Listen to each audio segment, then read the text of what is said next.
Hello, Silent. Hello, hello, hello. I hope you're well. Just about to get started. But I tell you what, I am sleepy. Definitely feel the day that I had. Give me your lunch money. I've only got soup cash. Soup coins for the soup vending machine. My soup pennies. I need that shit for my soup.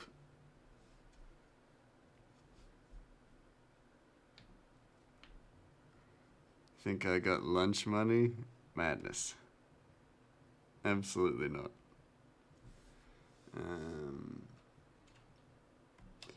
Grab all these. Gonna put them in a folder. Ah! Got that ad warning. Dagger tip.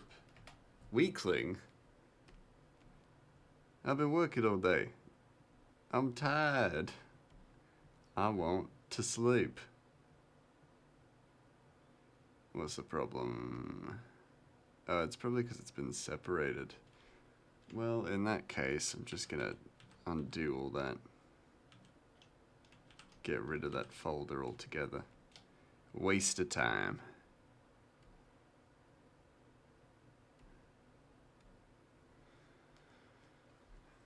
Hey, weak for needing my soup money. That's certainly not strength. I will admit that much, though.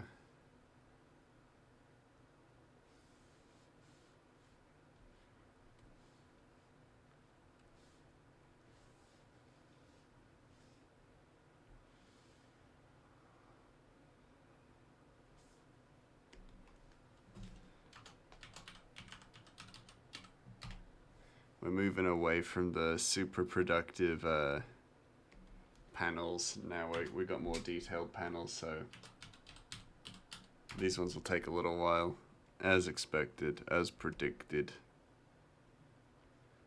as the prophecy foretold.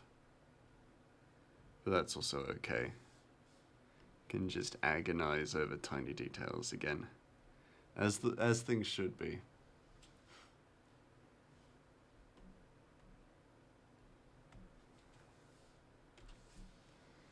Let's get zoomed in. There we go. Oh, hold on. It's a bit of faff on my screen, so I'm just going to move some things as well. Won't matter to any of you, but it does matter to me.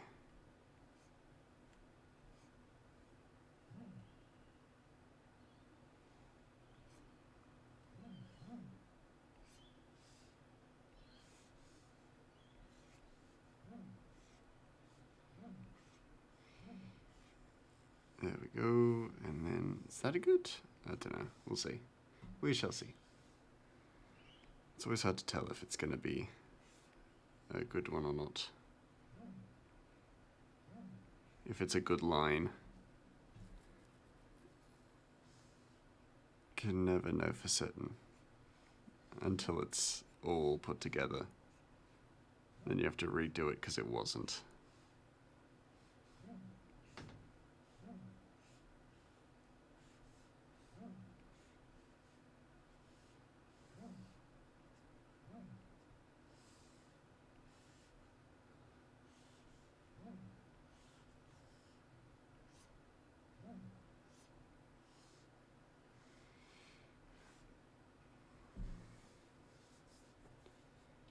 Also, as you can tell by the title, PAX confirmed. I will be going. I've applied for a creator's badge. Not that it's gonna matter, but I don't think I'm gonna get it, but I applied anyway, because why not? What's the harm in trying? But even then, still very keen to go.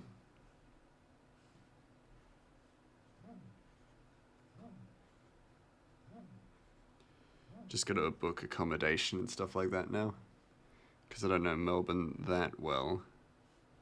I will be looking to my friends to find good recommendations.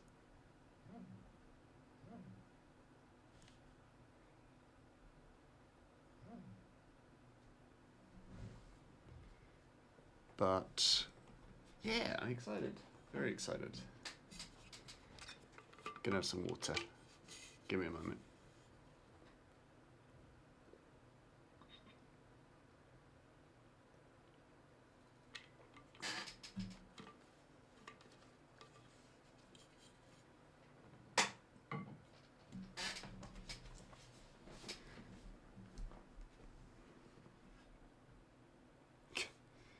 With the draft layer, it looks like I've drawn Ratchet in like clown makeup. Which this time wasn't intentional. But with me drawing clowns all the time. Relatively regularly.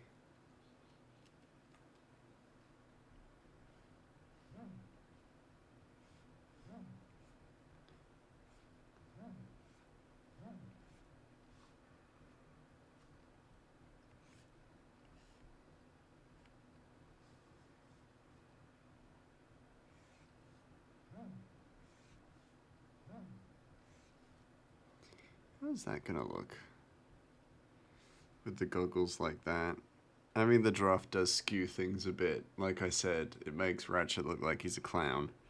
Which isn't the intention. We want to take him somewhat seriously in the comic. But that's sort of right. I don't think it needs more space after the goggles, though, I think.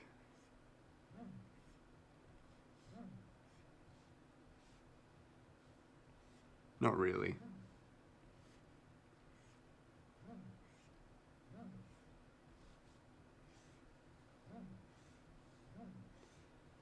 Come on, roll it. Yeah! The hardest part about just art, getting the singular line correct. That and all the practice, right?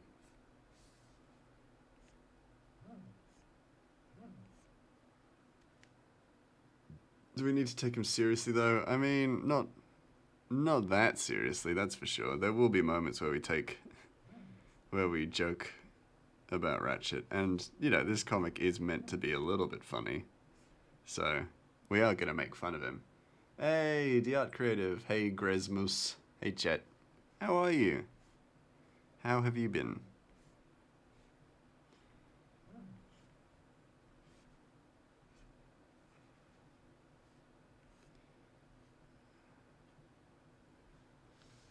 Gresmus, that's a good one. That's new. Gres. I like it. I like it. It's Jesse.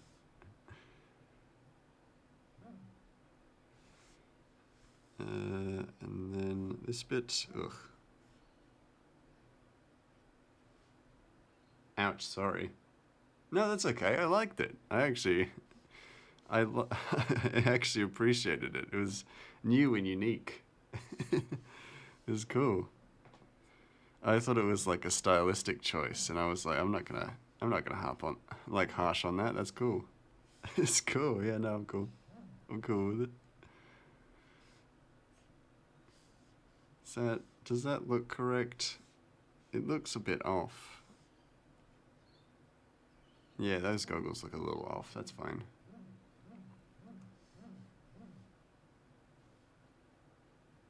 They definitely look off. Hold on.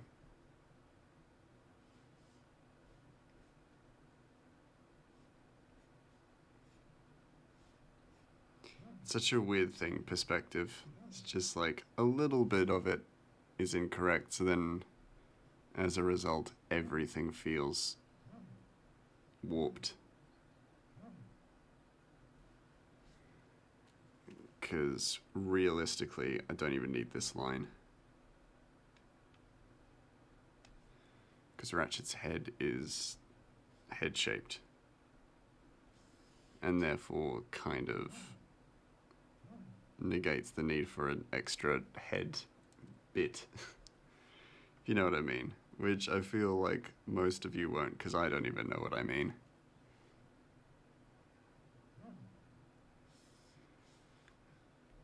Okay, actually one thing I need to check is which side Ratchet's goggle strap comes from. It's not there. We're going to have to jump back a few pages.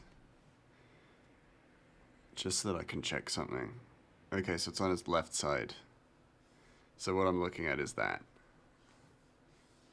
Can you see my cursor? I'm gonna, yeah. Yeah. That bit, like the buckle that goes on the goggle. But since it's on his left side, I do not actually need to worry about that at all.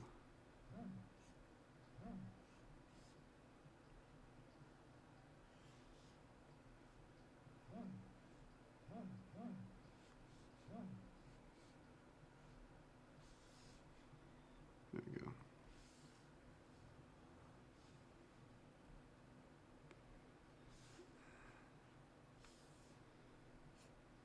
Is that good? I don't know.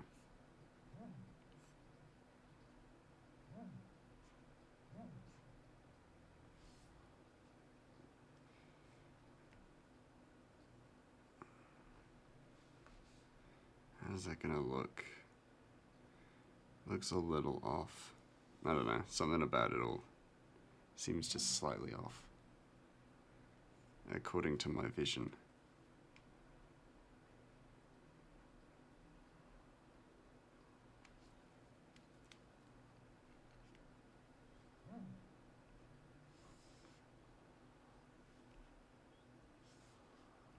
And he definitely needs some alterations to his neck. Seems very off in this space. It's like that.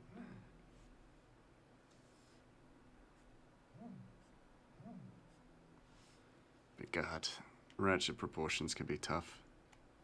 Very tough to draw. Because now he doesn't have a neck. Or a bit there. And he should. But his face is also small, so I'm gonna make it bigger.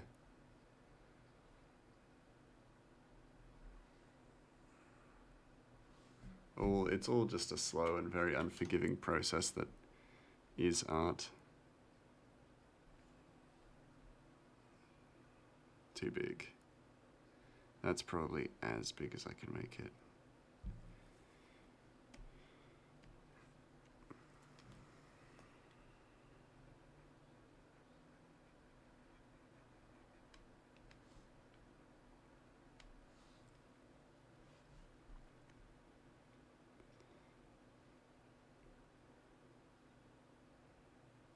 I mean, yeah, that works. It's all about those steady, incremental changes. Sometimes with the art, it does feel like I'm carving out the right shape for stuff as opposed to drawing it, which does seem a bit weird, even as I say it. But it's like the obvious or the quickest sketch doesn't necessarily make the best picture. So I'm slowly working out where the best picture is.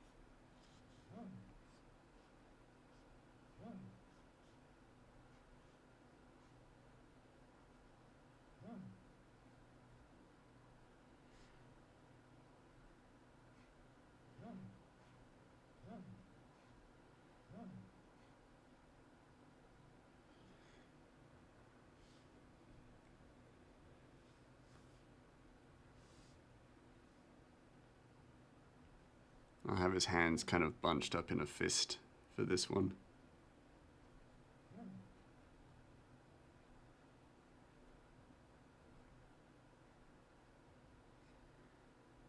Because he's trying to look tough. Ooh, zoomed in too much. For this panel, he's like flexing. He's doing a little bit of not a jokey flex, because he's, you know, 3 foot tall, so he's not gonna be this muscular brute, but he's trying to look big, and that's part of the humor of the panel. So he's doing a big flex.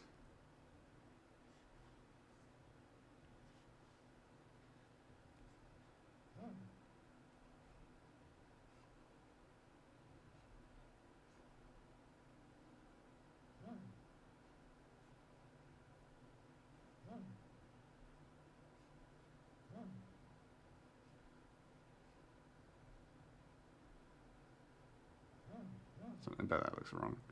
Oh, warm up.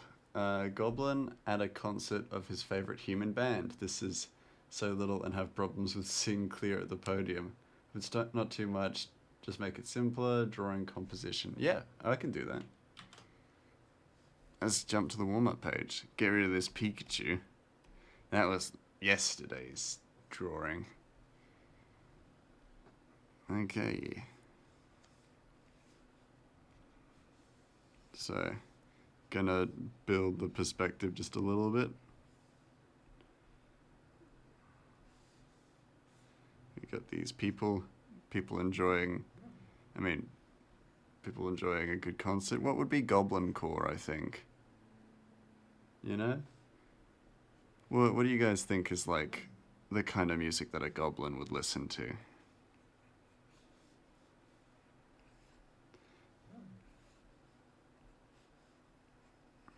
That's kind of alien-esque, but that's fine.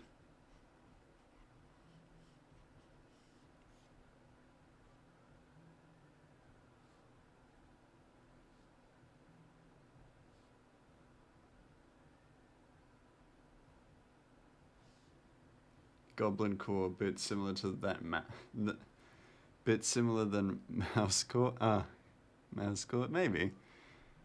In a sense, metal one? Yeah, oh, definitely metal, surely. Would it, maybe not death metal, but maybe like light metal? If that's even a thing. I don't know the metals.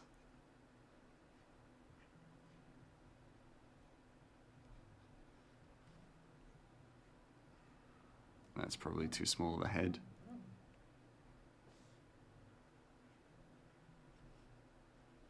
Would they be a fan of Kiss? Or Blink-182? That's not metal, I know, but you know what I mean. Do you think goblins are Weezer fans? I think it would depend, right? Again, it'd depend on the goblin, sure. Like, personally, I think power metal would be suitable. That makes sense. Because, like, I was going to say, yeah, it really depends on the goblin, because I really do think that Ratchet would be a Mumford and Sons fan. You know? If I were to go through each of the goblins that will appear in this comic, they all would probably have very different music tastes, I think. Power metal would actually be perfect for Patelli, who we will get to meet in the next chapter, but definitely more of like a very strong goblin core aesthetic coming from that character for sure. I'm not necessarily drawing Ratchet in this situation, I'm just drawing a goblin, but how I normally draw goblins. And for my D&D campaign that I'm running, I was asked to include goblins because my players really love my goblin-like characters. Because they're usually very chaotic in nature. But chaotic and very, like, endearing, I would say.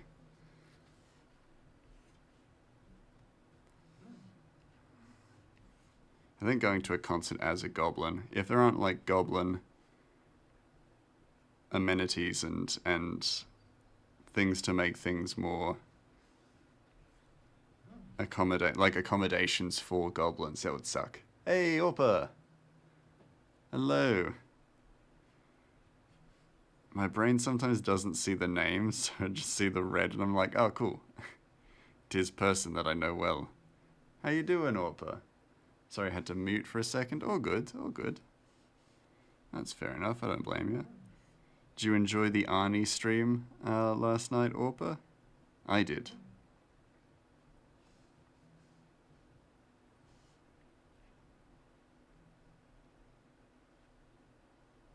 I think for all goblins, they're kind of, if they go to a concert, they're all in the mosh pit, you know? Wherever they go, it's essentially anywhere is a mosh pit, you know?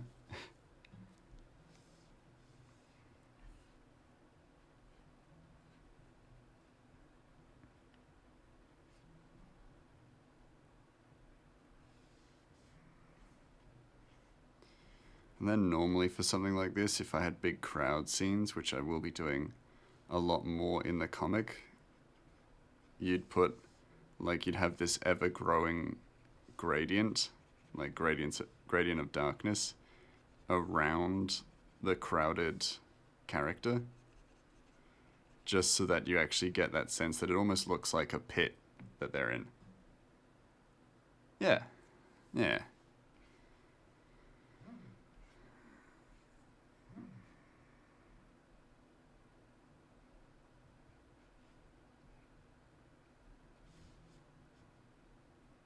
But we got a few crowd scenes where Ratchet is going to be like the shortest person in the space, so we're going to get a lot more of this kind of, maybe not this kind of imagery, but definitely this sort of imagery, because yeah, Ratchet will be tiny compared to a lot of the people that he first encounters once we reach Timberstone.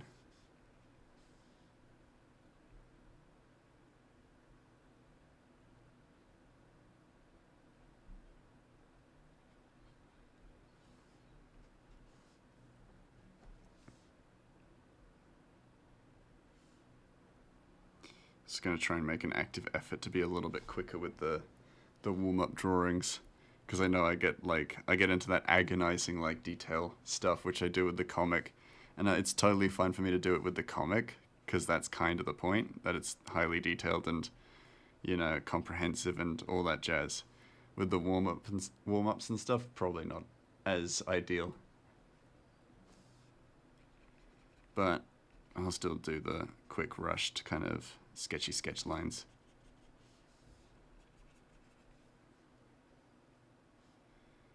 Do you think goblins would be much of a Taylor Swift fan? Would it be normal for a goblin to be at a Taylor Swift concert? That's what I'm asking. Maybe, right? It's hard to generalize with characters that aren't like fictional characters.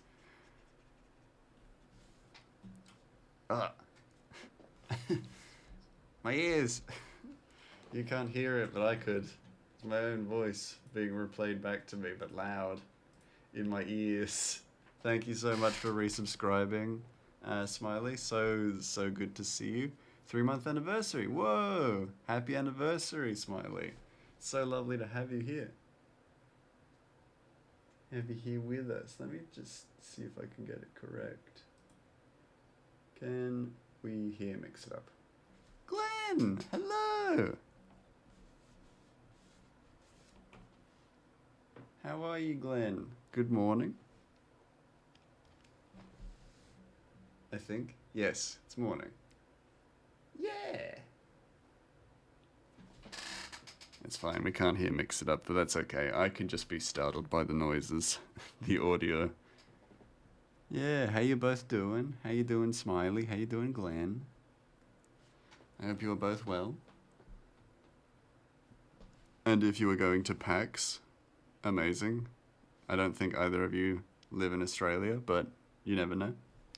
Better than yesterday, but still anxious because the doctor's appointment is today. Ah, that's fair. Well, I'm glad that you are feeling at the very least a little better.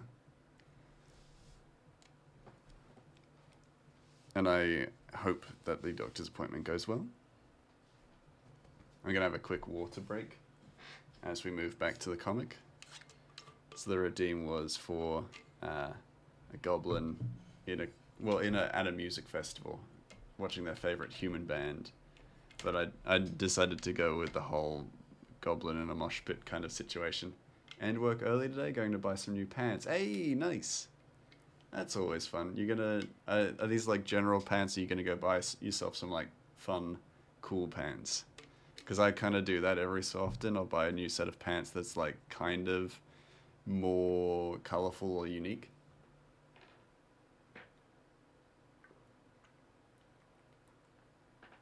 Or is that just me?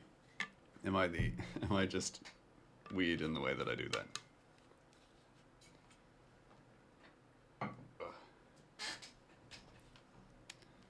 No, just pants for work. Fair enough. Who still wears pants these days? Well, it's about to be... Well, we're going into autumn here in Australia, so I will need pants, that's for sure.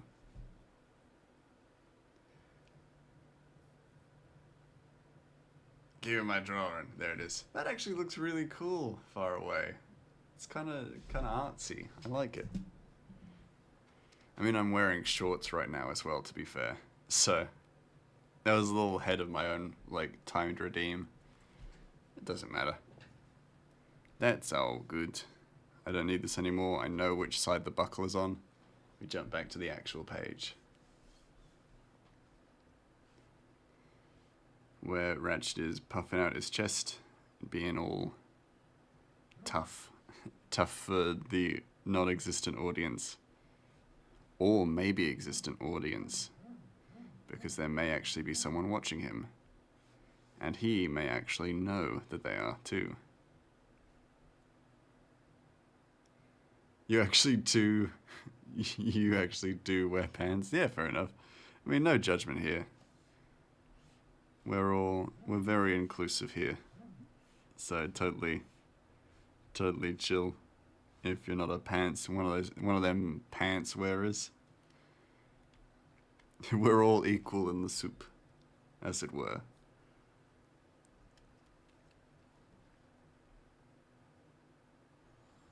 Okay, and then we'll have a bunched up fist about here.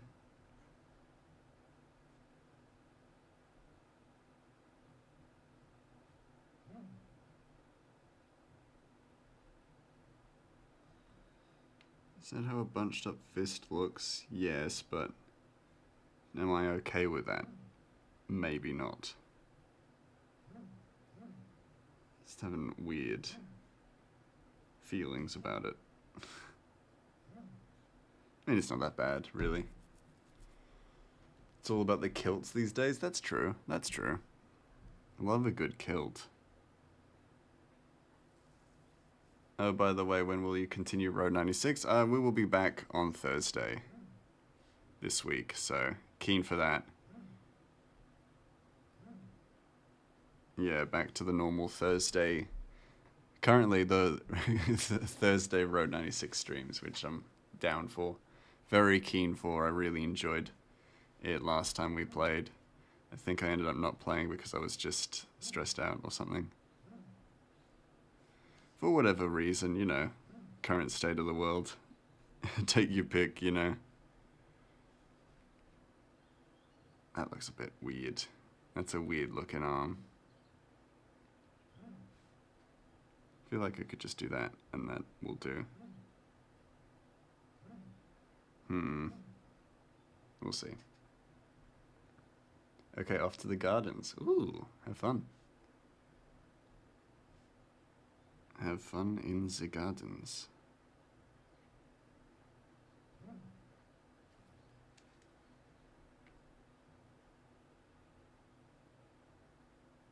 Very happy. Like, today turned out really nice. Like, turned out to be a really great day.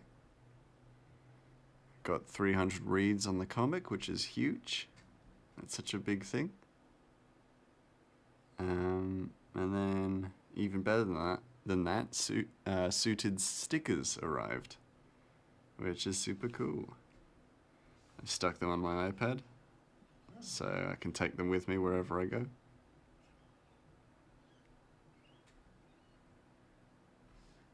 Oh, you redeemed Fue Coco? Stickers, yes, they showed up. Let's draw a Fue Coco. Fue Coco. Fue Coco is the new fire type, isn't it? I ask because if it's from the new Pokemons, Um, then, oh yeah, there it is. My brain, like, I didn't see the draw Pokemon from memory for like the longest amount of time. Thank you so much for catching me on that, keeping me honest. Yeah, Fuecoco is it's like a crocodile, isn't it? I so I have allowed myself that I can look at a picture of the Pokemon, but it can only be for 1 second, and I can't use it as I can't go to it as a reference because I've only done that purely because holy crap, some of the Pokemon that have been redeemed, I have had no idea what they even like begin to look like. So let's look this up. Fuecoco. Beautiful name. It is. Okay, cool. I have a basic idea then. Sweet. So I took like half a second to look at that because I kind of know what this one is. That being said, if I make it look horrifying, then I have no excuse. Hold on. It's always like a very particular head shape, isn't it? But I think I've got it. Like, come on. Look at that. We got a really good start with the Fuecoco.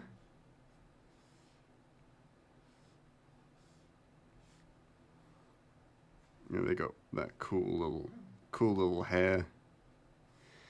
This is the one that's kind of like looks like a bit of a dummy, but like an adorable little dummy, right? Little dingus. I've heard a lot of talk about people being like, "Oh, he's simple. He's simple but lovely."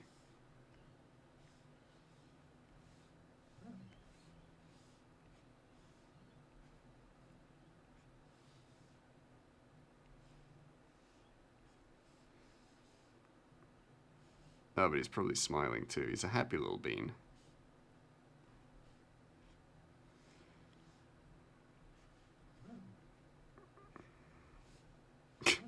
It's a very aggressive, like, not aggressive, but slightly off-putting Fuecoco. But that's okay. I can't remember how his, like, back part goes. Used Fuecoco when first played the latest game. Cool. I feel like it would be my starter Pokemon as well for the new game. He looks silly, but cool. And I like that. I freaking adored Chespin from X and Y. Is that correct? I don't know. It would be interesting to draw a Pokemon based only on the name, like create one from just the name. I talk about his abilities while you draw. That would be really interesting. Yeah, I feel like I'd need to almost re-educate myself on Pokemon, um, to do that well. But then again, it would be hilarious for me to do that even badly. Because as you can see, I've looked at a picture of Fuecoco, but my memory is not hugely great for Pokemon drawing, it seems. That would be cool, though.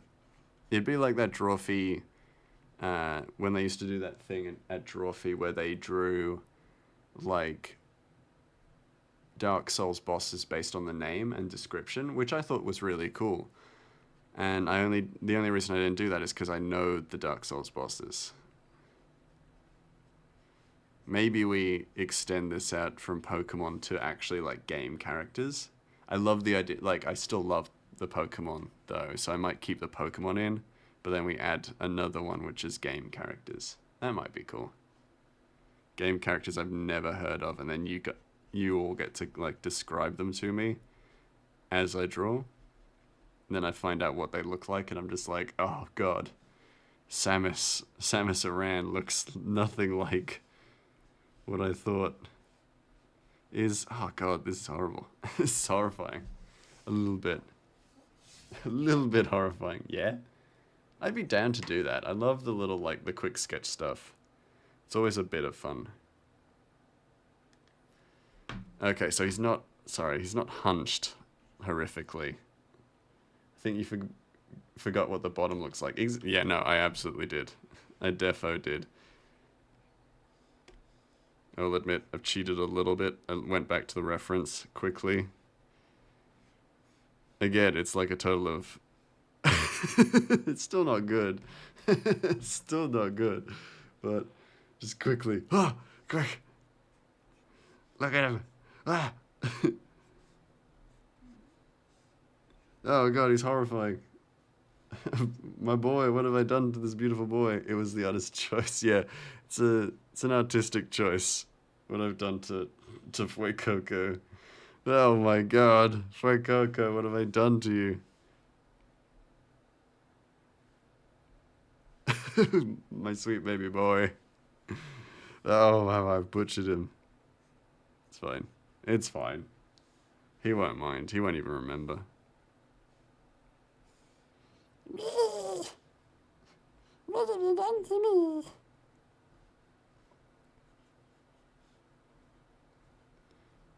It's not a Fue Coco, it's a Fue oh no. He's got his little toes. Doesn't really, like, oh my god. I almost am afraid to look at it all together. I'll admit, it's a little terrifying. But hey, we knew this is what would happen. I knew I would get this wrong. Looks like a Mario villain. like one of the Koopas, but wrong. It's almost like from Mario, I didn't even like read your chat, and we both had the exact same thought. Yeah, it's like a wrong Koopa. It's definitely for me the issue is definitely the proportions are definitely off. His head is supposed to be like a little bit stubbier and stuff like that, and I'm not gonna actually edit it. I've made my bed. This is just a stretched Fue Coco. It looks good. Maybe next time you'll need to set a time limit so you won't spend too much time. Maybe that is a good idea, actually. Like oh god, 1 minute sounds like that would, 1 minute would be insane. Maybe 5 minutes? 5 minute timer? 5 minutes would probably be okay. I really should, yeah, have a timer set for stuff like this. Because I do get very easily absorbed into like this kind of thing. I like drawing. It's just, what can I say? I just like drawing, you know? I remember when I was there last time, we were talking about movies and stuff. Yeah. 3 to 5 minutes. 3 to 5 minutes sounds good. Yeah, I think that works. We go, so 3 minute minimum, 5 minute maximum. How's that sound? Look at him, he's just above my head. Real spooky. He's... Don't worry, Fue Coco. You'll be okay. You're safe now. I can do no more harm to you. Did you hear about the anime Freyren? I have watched the anime Freyren. I really enjoyed it. Well, I've watched the first few episodes, but I have been really enjoying it. It's a fabulous kind of exploration of a concept that's been dabbled with, but not like this. And I think that's really cool and refreshing. You know, we have elves that actually live immensely long times, like for an immensely long amount of time. And so what are the, not necessarily consequences of that, but just the side effects? She will very quickly outlive many of the people she's grown fond of. And I genuinely felt so, just felt for her during the period of time when her closest friends, or the people who she helped save the world with, die and pass away. Whole first series is out now. Just take a look. I will definitely, I'd love to finish it, for sure. The first series. I haven't finished the first series yet. But I've enjoyed what I've seen so far. Give me that elf lifespan. No, I mean... no, it sounds really sad. Or melancholy at the very least. I'm doing something similar to that in this comic, but it's kind of the opposite with goblins, in that goblins have a very short lifespan. So we might get a bit of that melancholy. No spoilers though. Not spoiling anything for y'all. We just watch Ratchet pass away of old age in the series. Actually, that would be devastating. Like, no joke, that would be so devastating. But I would do it if it got me that, you know, notoriety as a comic artist who kills off the protagonist in the most heartbreaking way. Oh, no, that's horrible. I hate that. I hate that idea.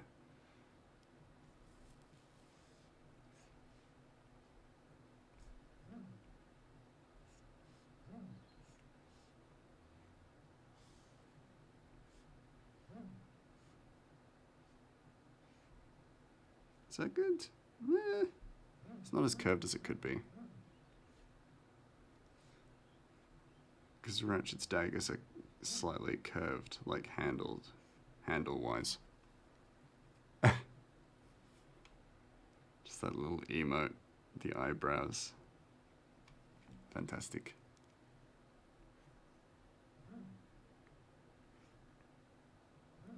Now, Fryron seems really sad. Sometimes melancholy at the best of times, losing her friends and stuff. It's sad. Listen here, Gray. I'll be able to procrastinate doing everything for longer. Get to enjoy all the comics that come out in the next 5,000 years. I mean, sure, that's true, but have you ever imagined that, like, what if? I mean, sure, like the whole, well, you know, the people you love will turn to dust in a fraction of your lifespan. I mean, that's addressed in Invincible and stuff like that, where the people you know now will be gone before you've even had a fraction of your lifespan. But think about it this way: what if the Earth just ends, and then you're floating through space? Oh, I know that's immortal. That's probably not going to matter, even if your lifespan is big. What if the future sucks? What if it's like shite?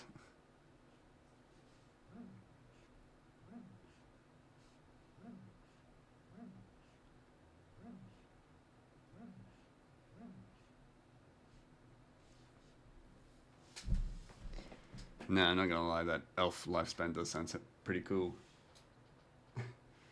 Now that we've discussed the cons, it sounds pretty cool, right? I wouldn't have to worry about deadlines. That'd be good. Actually, I don't even have to worry about deadlines right now. But can you imagine if I had an elf lifespan and I just procrastinated on this? We're still on chapter 1. It looks fantastic. It looks beautiful, like super detailed. You know, I'm agonized. Like I'm spending a year on single panels. No one would ever read this comic, or like no one alive during the inception of the comic would be alive to read it when it was done.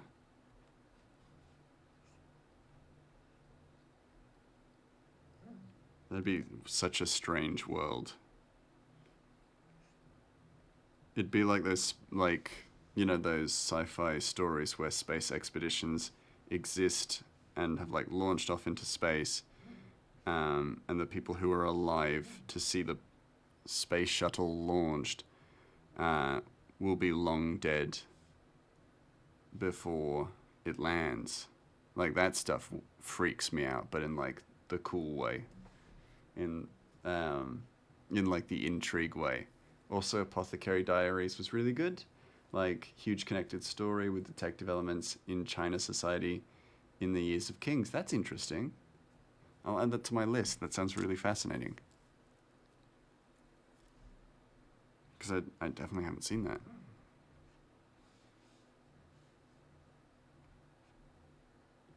Is that how that looks? I don't know. It's a weird angle. Weirdish angle. It's not that bad, but it's definitely strange.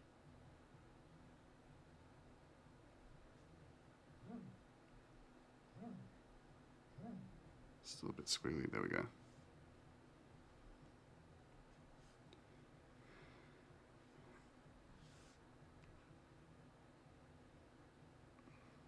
He needs his belts on his little chest piece. Chespin. My favorite Pokemon. Not really, but I do like Chespin. One of these days I'm going to get a Chespin redeem, and I'll be like, it's all over Fiel. I know what Chespin looks like. Actually, let's be honest, I'll probably fuck that one up. I don't know what Chespin looks like that well.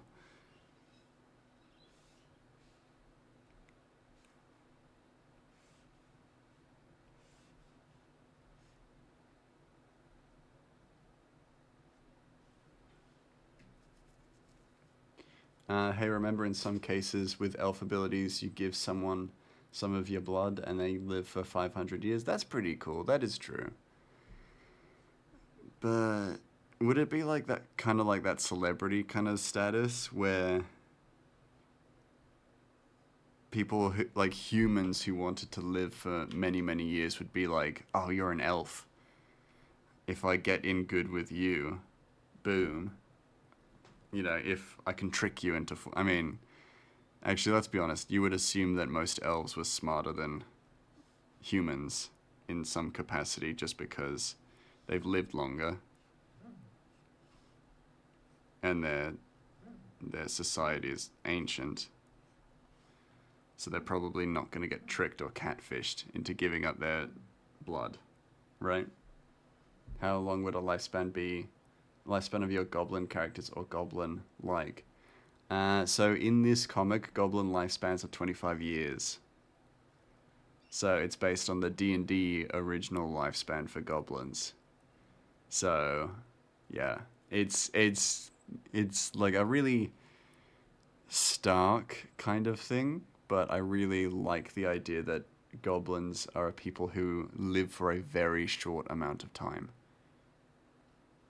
That would definitely happen. Or elf goes to blood bank in, yeah, decides to cause some chaos. Yeah, which would be really interesting as well as a story hook as well, is that a certain elf is actually giving humans prolonged lifespans in order to enact chaos upon their own realm. You know, the elvish realm, essentially. I should just give him a belt buckle. That's what it is. Because he has a belt buckle, I just haven't drawn it here. Yeah, that'd be a cool plot hook.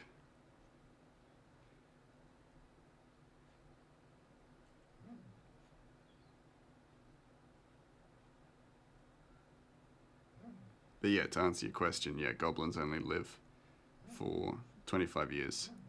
So you'll meet old goblins who are about 23, you know. The Loki of elves. Yeah, it's cool. It's a cool concept because it's just like it's got legs, you know.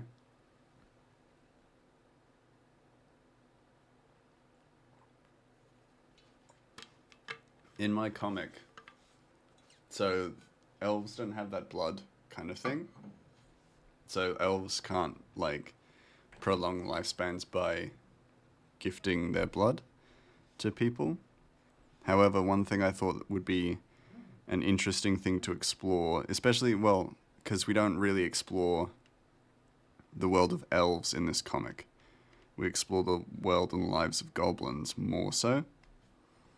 But I love this, like, the subtle implication, you know, world building. So elves do still have that prolonged lifespan. However, you don't meet an elf in this story who hasn't been in some sort of big war.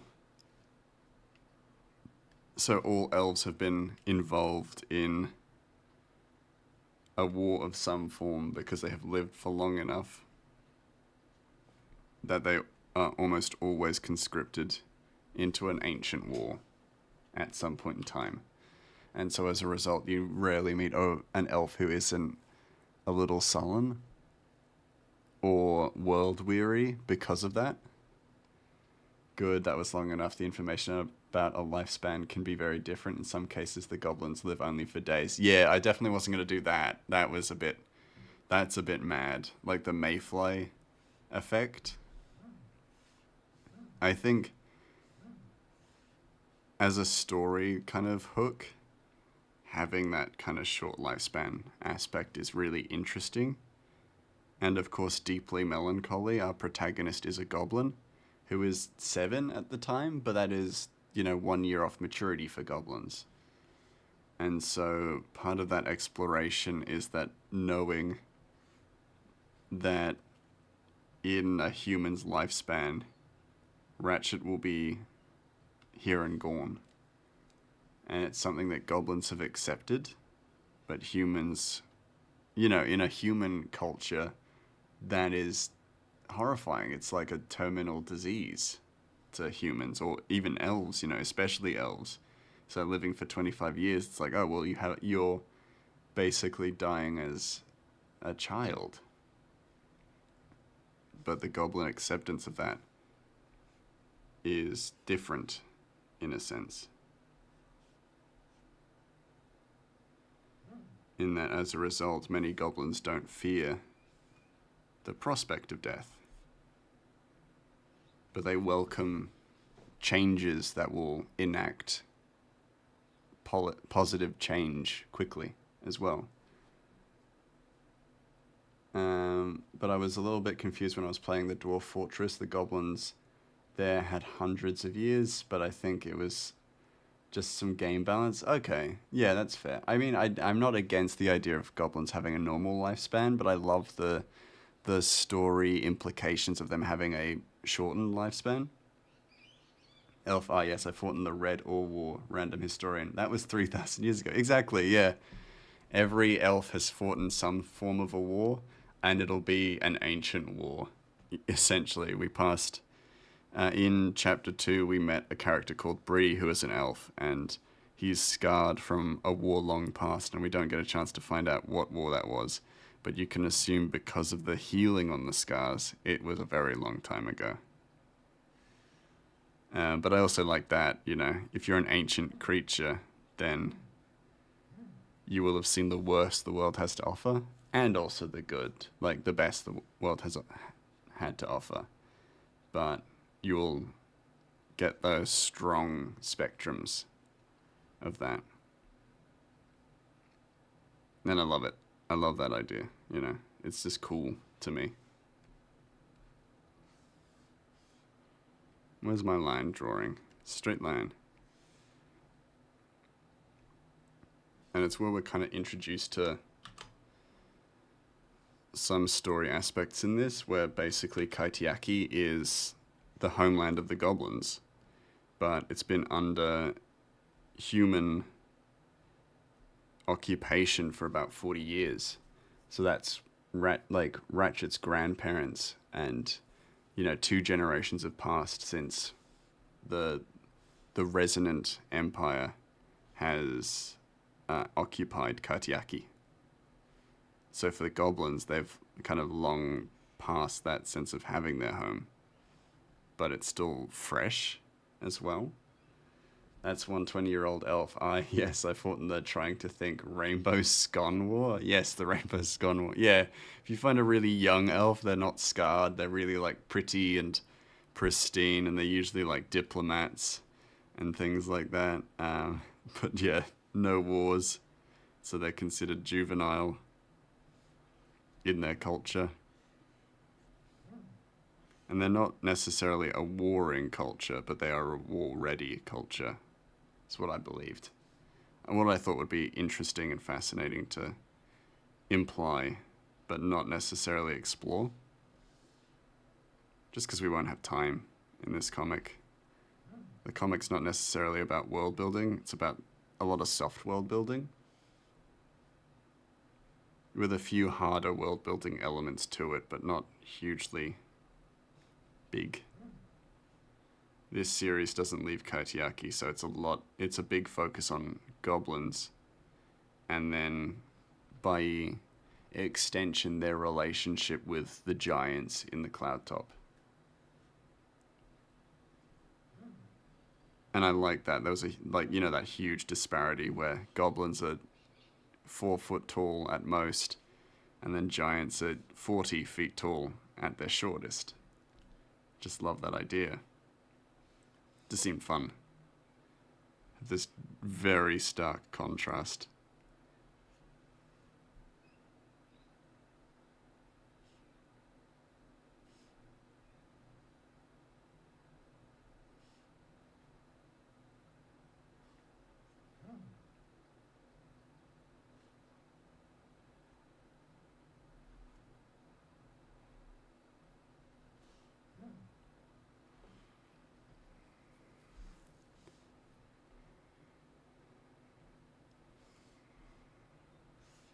I'm gonna need, yeah, I'm gonna need a straight line for these.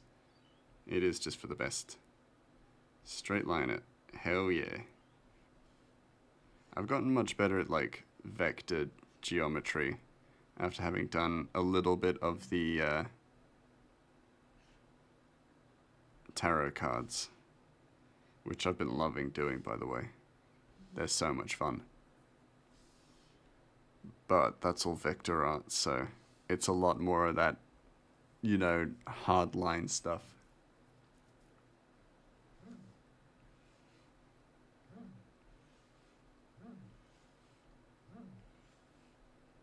Is that good? Yep, there we go.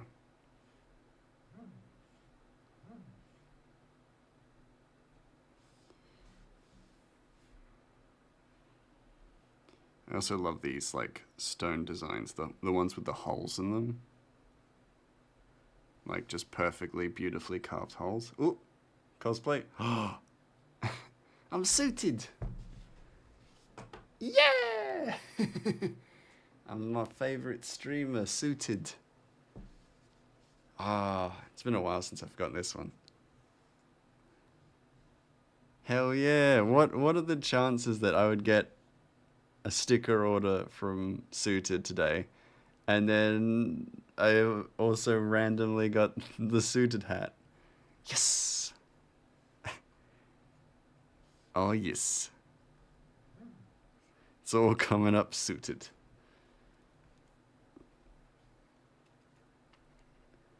And just erase this, because you get the idea, but I'm also going to submerge the line work a little bit there. I was expecting Callie again. Yeah, well, it's randomized, so it could be any number of either streamers that I know or a selection of weird hats that I also have and have drawn. There's a croc hat somewhere in there. Hidden. But also up to random chance, so you have every possibility of getting the croc hat as well. Or my fish boaters hat from Dredge, which was going to be a thing, that I was going to make a hat or a costume for every game that we completed on stream, but now I've been playing so many games, it's too much. It'd be too much work, and I get distracted very easily. So, yeah, that ain't happening. That ain't happening.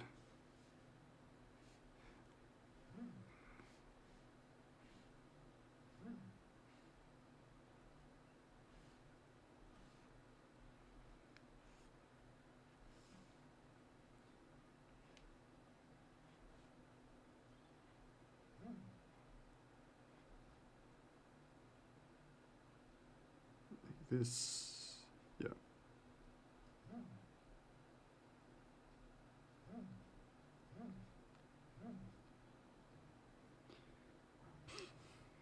Yeah.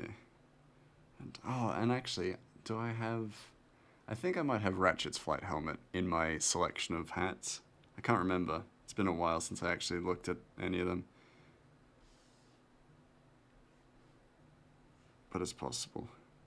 But that was one of my favorites. But I drew that actually for Enya, because Enya has a hat redeem. That's where I got the idea from. And so I made one for her when I was introduced to her as Gramoose.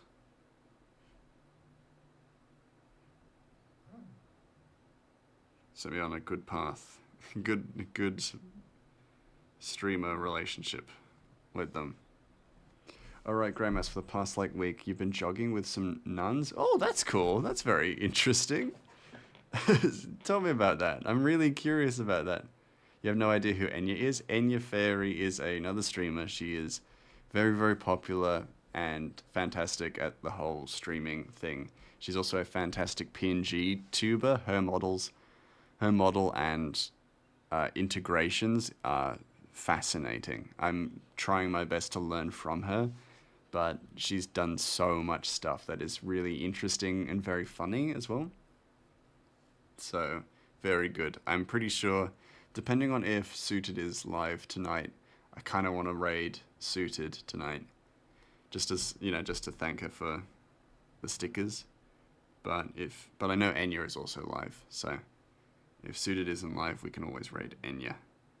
And you can meet her, because she's great. Such a sweetheart. Such a sweet bean. She loves beans too.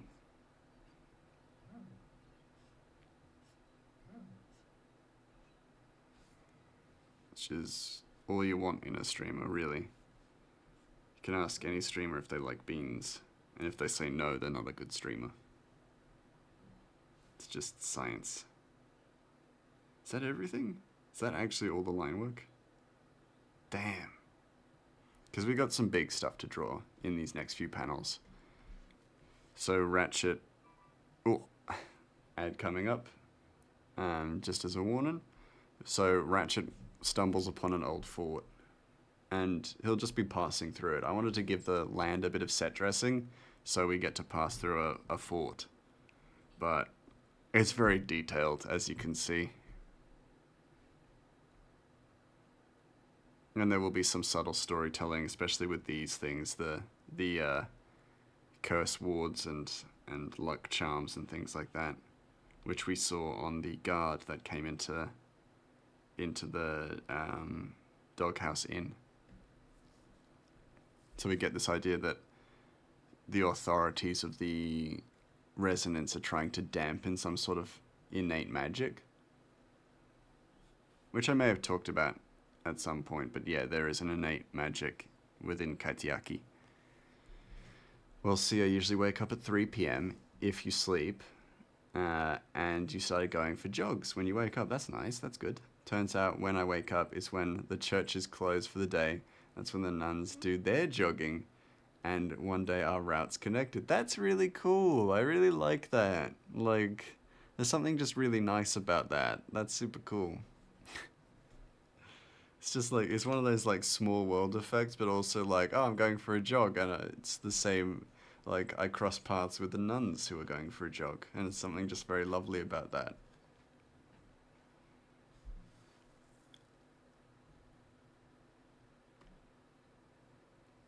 I will also say, as a kid, I had an idea for a game, and I'm only saying it now because you've brought up nuns, but it was a game called Nun, and it was basically where you play as a nun, and depending on your actions, like you wanted to be, the head nun, or the Mother Superior, I think is the actual name for it. But to do that, you had to engage in some, like, potentially not divine kind of actions and stuff like that, but depending on your behavior dictated how close you were with the devil, or being good didn't get you what you wanted, but you were good, and maybe you could become Mother Superior as long as you remained good and devout and all that. And the game was called Nun. And I just, anytime I described it, I always talked about she had like a little car, and the idea was that she like would do stuff like ram people off the road off a cliffside, because I based the game on the White Cliffs of Dover and things like that. When I first came across them, you ran by them and said, "In the name of the Father, and the Son, and the Holy Spirit, you go, sisters," and they laughed. And then the next day I came across them again, and now I got jogging nun buddies. That's just so cool. It's so like funny and nice, I think. It's one of those things, it's just a pleasant thing, Don't know how else to explain it. It's just pleasant, and so and as a result, it's just a really nice story.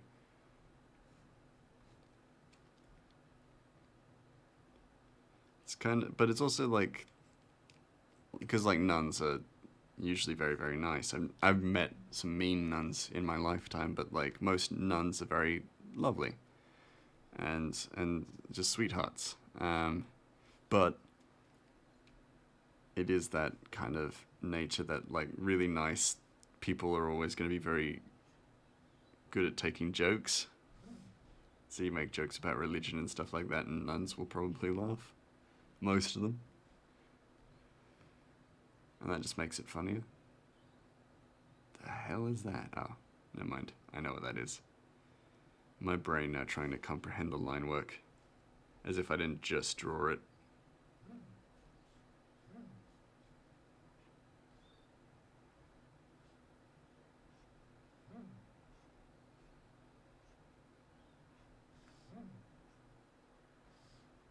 And then we need Adatohu.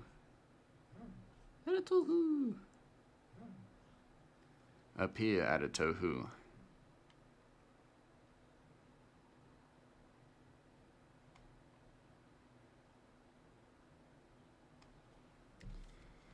And I usually keep Aratohu like hidden behind Ratchet's leg, not because I dislike drawing him, it's just because he is a little bit fiddly to draw. And just like Trevor Belmont's whip in Castlevania, it's easy to just not include it.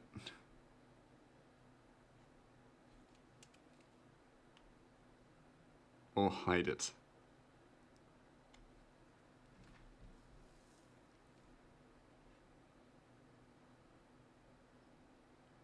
That is a trick I have learned from Castlevania. And they're not Catholic nuns, I didn't know there were different types. Oh, interesting. I didn't know that either. I have just learned that. I just kind of assumed. Is it like... I'm not even going to pretend to know what I'm talking about or ask in a way that leads people to think I have any idea. Because I don't.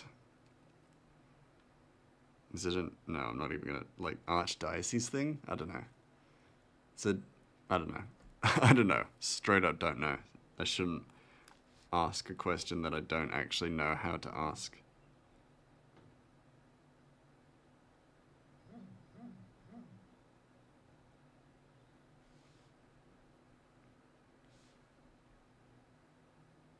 That's good. Don't know about the neck, but that's just because I mostly draw him with his neck in his scarf. Or leading down to it, yeah, like that.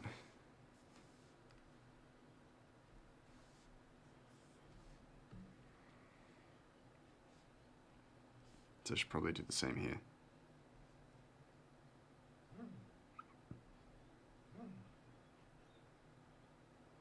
Or just give him a neck. There we go, boy. You get a neck. You get a neck, Ratchet. There you go.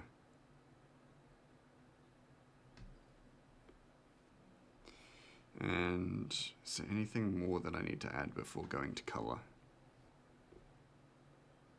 I'm staring at this coming up blank. There is one thing. I need the other side of the tree. There we go. Easy.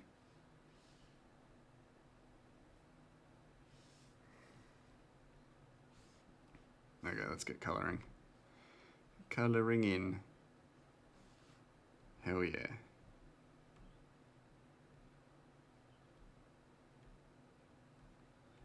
I'll grab this one and turn its light off. That should be good enough.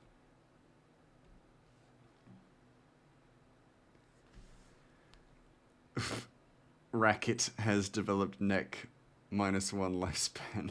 Oh no! You add more like additions to Ratchet and it decreases his lifespan. He's 7. His lifespan is 25 years. What, now it's like 24? Does it decrease by a year? Oh no! He's gonna need time to form that Beanstalk Brigade. And many other things.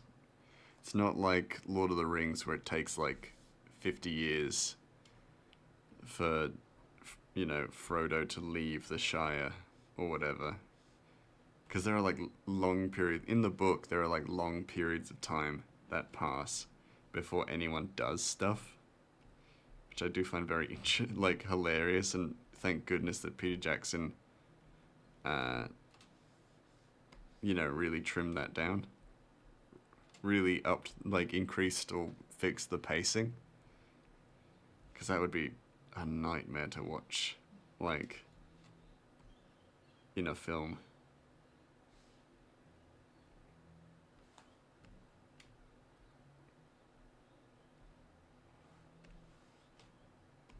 But yeah, Ratchet's going to form the Beanstalk Brigade. Or help form the Beanstalk Brigade.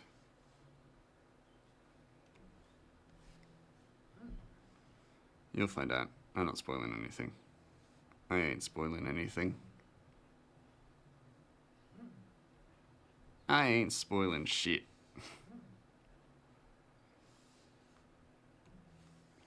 Y'all want insider scoops? Read the comic. Read the comic and figure it out yourselves. You'll have time.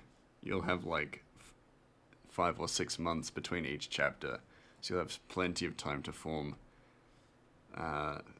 ideas and opinions. Don't you worry.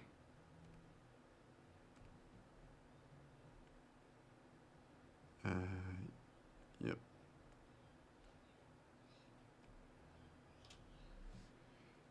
Reads Gray's mind. Oh, that's what happens. Nice try, fool. I clear my brain every single time I start drawing. You can't read my mind of secrets and spoilers. It's empty in there. I empty it specially because in case someone tries to read it.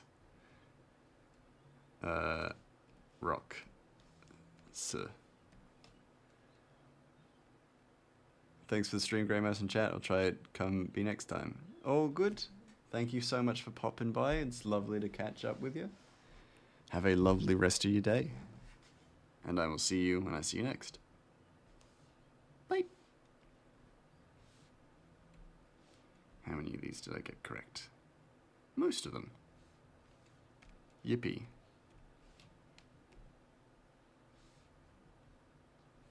There's a few things that need a bit of this and that. Yeah, y'all won't even see it coming. We're actually following the villain. Ratchet is actually the villain of this story. I can't sell that. I can't even sell that believably. That Ratchet's the bad guy. I mean, depending on a certain perspective, maybe, but that's a really unbelievable lie, I think. Oh shit. Unbelievable ruse. For sure.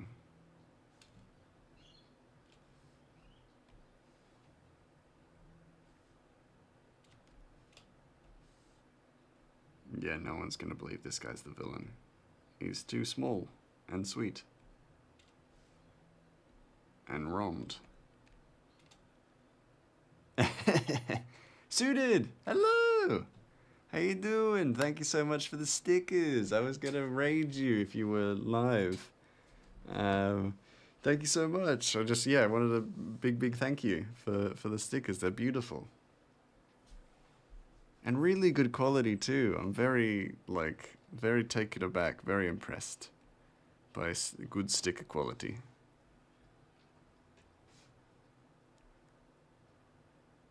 What am I doing? What am I doing staring at my work? What am I doing? Drawing. Coloring, really, but yeah. Bought my pants. You bought your pants? Good. I'm glad. They're good pants, good quality pants. Glad you like them. Yeah. They're great. They're really good. And I'm keen to like add a bunch of stickers to my iPad like case. So those are a really nice, like, definitely a really nice touch to them. Yeah, we got Smiley, we got Silent. Here they hanging out with the mouse, keeping me company. While I draw and get sidetracked. Which is good. Glad you finally have pants. Yeah! We all need pants at some point. And we're all just glad that Silent has gotten his.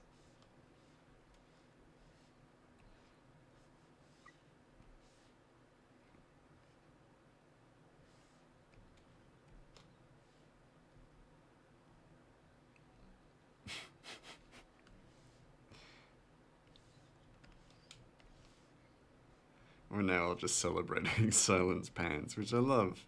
That's exactly the kind of community I want to cultivate, you know? We celebrate the little wins, you know?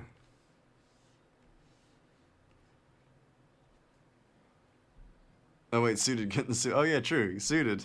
Get the soup. Thank you so much for being here. Really lovely to see you. Get in the soup. Really threateningly being like, get in the soup. I love that we just do that without context as well now. It's just like, get in the soup. It is what it is. Get in the dang soup.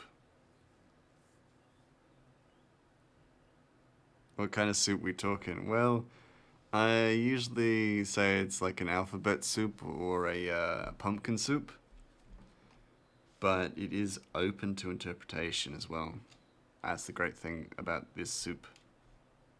Hold on. It is also... It's this soup.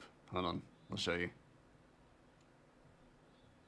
Nowadays it's this soup, which I like to show off as one of my stream starting screens. That's why I say alphabet soup. And I've designed it in a way so that every time we get a new person, or we get someone in during the stream, a little Grem plops into the soup. But usually that's more obvious at the start of the stream. Thank you, yeah.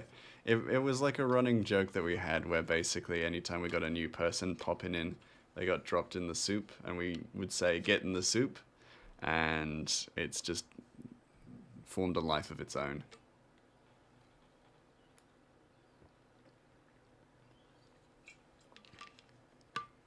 It's a gazpacho. Ooh. A cold soup. Interesting choice. For me personally, I find a cold soup is like hell on earth. A gazpacho is good though. That being said, gazpacho is a delicious cold soup. Is that what I'm talking about? Is gazpacho a cold soup? I may have gotten that mixed up. Gazpacho is a cold soup, isn't it?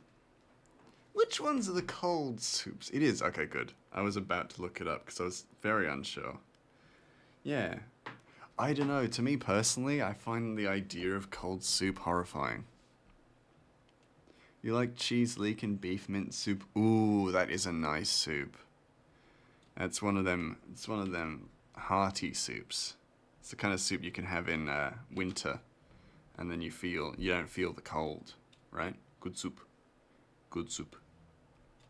Yeah.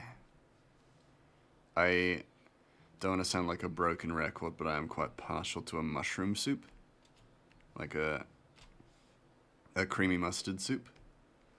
Something about that I really like. Yeah.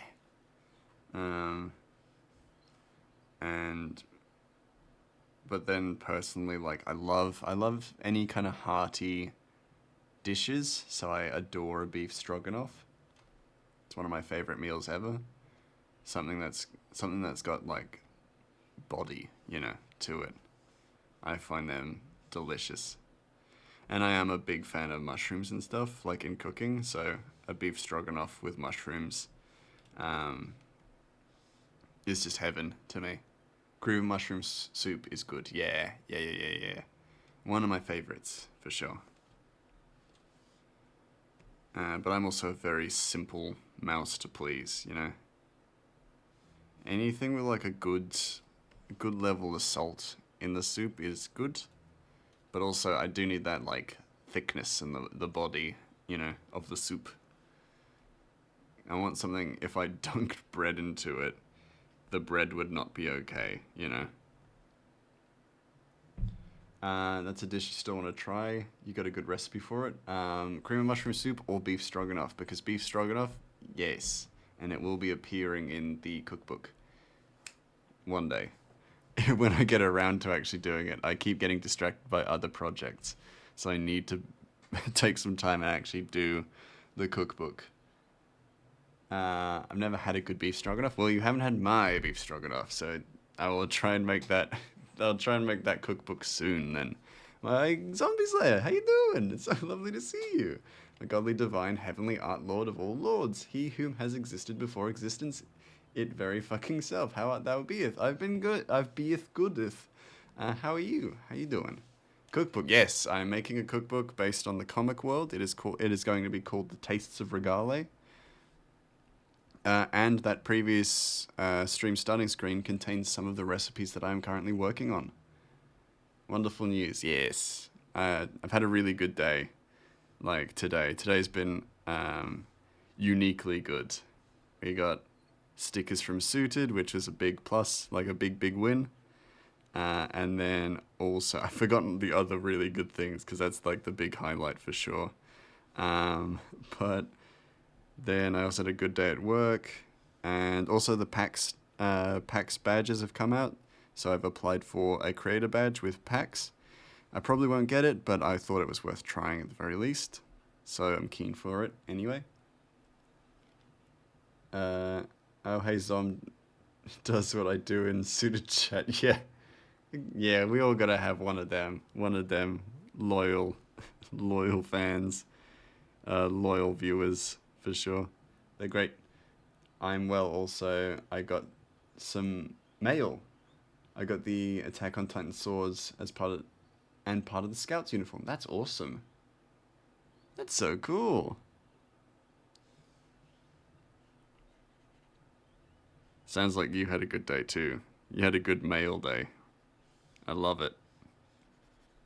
The little wrinkled death face. I love that. I love your emotes, Suited. They're so, like, cute. And they're so fitting for your, like, streams as well. You've done a really good job, like, optimizing your emotes for your stream. I love it. Mine are just all over the place. Again, because I'm very, like, easily distracted. So I just make emotes that I'm like, oh, this would be cool. And then it's like, doesn't fit at all. Shh, divine being, soothe thine rage with the soup. Yes, enjoy the soup. Enjoy the soup and soothe your soul. Oh, really? I didn't know that. Hello, fellow being of which is akin to they. To oh, thy. Oh man, that actually is giving me like conniptions. They ye joust. They ye thou'st self. You're very welcome, Suited. I will sing your praises because, yeah, love your work. I will always be positive about that kind of stuff. People that I find inspiring and things like that, you know? I don't need to be thanked for that. Wonderful soup, what type is it? Well, we've been having that discussion. It is an alphabet soup, but it is kind of up to interpretation. What is your favorite soup? I will ask you that, and then that kind of dictates what it is for you. It's kind of an amalgamation. It's almost an eldritch lord, you know? The soup is very much like an eldritch being, and that it kind of caters itself to you. Stop, you make me tear up again. Oh, I'm sorry, you know. What can I say? I'm just a big fan. I can't stop singing praises when I'm just trying to, just being honest. You know, it's like for someone who was starting out in art, or in comic art, it was a very lucky find to stumble across your streams and the fact that you're just a lovely person and a very like talented artist, not in any particular order, of course, but makes the process easier for me that I found another streamer who is like-minded. Hydrate. I will hydrate, actually. My lord, has he yet taken hydration by hydrating? I have not.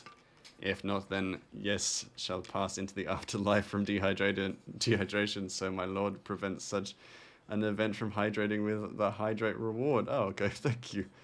We are the same, yet coke from different realms, my brother. Start.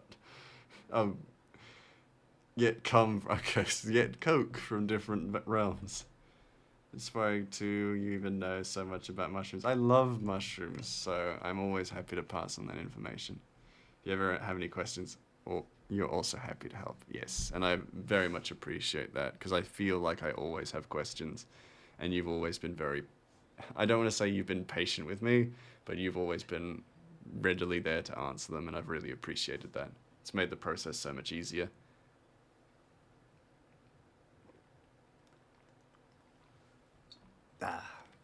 Now y'all better be hydrating too. It takes a lot of energy to stare at the screen or listen to me. So, y'all better be hydrating too. Ah, yes, a fellow smort one. Glad to see such a godly, benign omnipotence like ye, thine, me.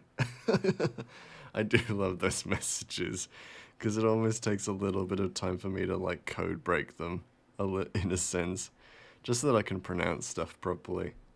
It's very funny to me. Sends my brain in, like, circles. Ooh! I'm glad to hear that you've asked this question. Do mushrooms photosynthesize too, or do they eat the rotten wood? So, I'm so glad you asked that question. Thank you so much for that question. Mushrooms do not photosynthesize. So for many, many years, we actually believed that they photosynthesized through moonlight. And that's what gave people this impression that mushrooms grew at night. The truth, we have only recently, like in the past 50 years, learned that they don't photosynthesize. So they rely more heavily on their mycelial network, which is basically like a root system. However, a mycelial network is symbiotic for most plant life, so we also came to understand that most tree systems and plant systems are actually also connected by a mycelial network. So mycelium actually helps greater forests prosper because of these root systems of mycelium. A mycelium network is a circle. It is, yeah, well, it grows outwards in a circle in most cases. That's where we get fairy circles. So I'm kind of skirting off the question, but how we get fairy circles is a mycelial network forms and then begins to span outwards. As it spans outwards and gains more nutrition, the older mycelium in the middle decays or moves to the new nutrients.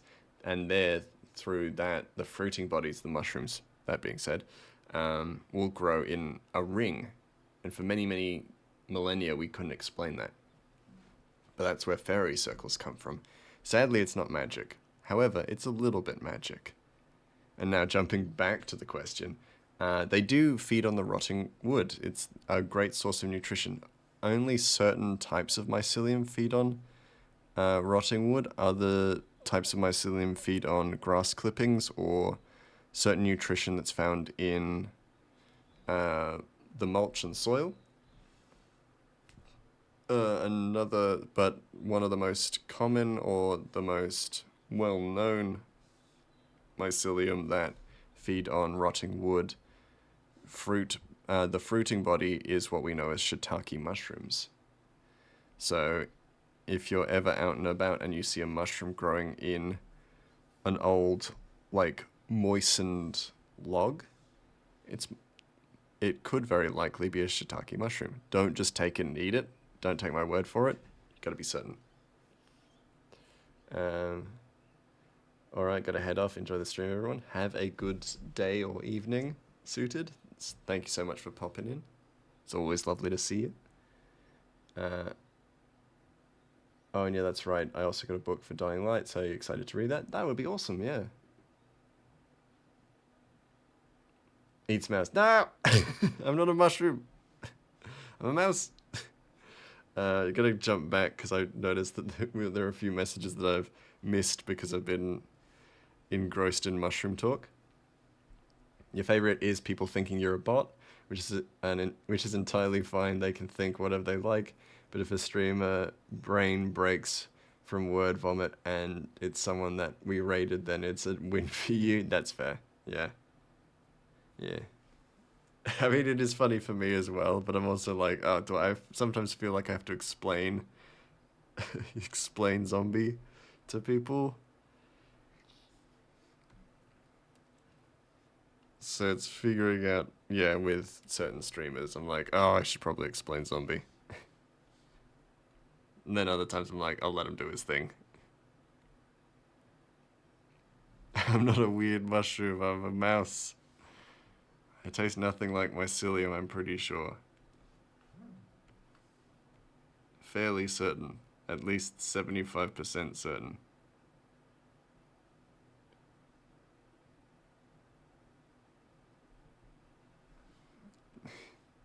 Fairly certain I taste like an overripe quesadilla. And no one wants that. Thanks for the mushroom facts. My pleasure, Smiley. I love to talk about mushrooms. So, if anything, thank you for the question. I'm entirely okay with being like the rowdy child, and Mouse is like, ugh, not like this. So sorry, even if I'm not sure about him. Yeah. It is a nice dynamic that we have.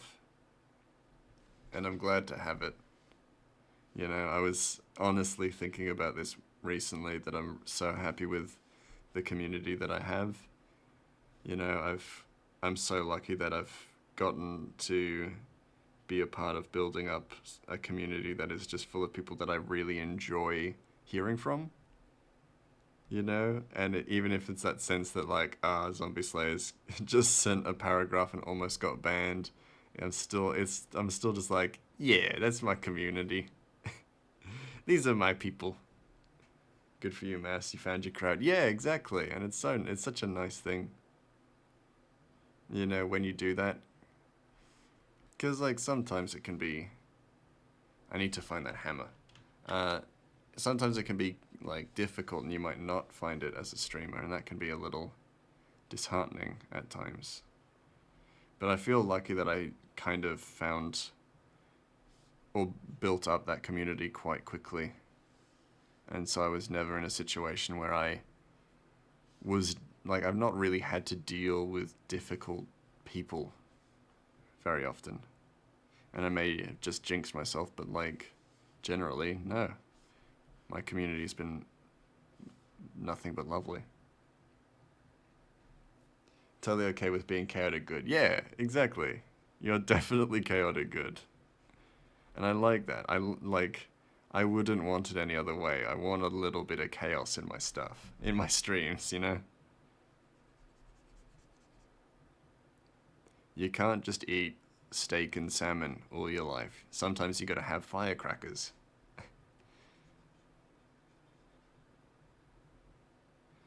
And I also don't think I'd be the streamer that I am if I didn't have a community like this.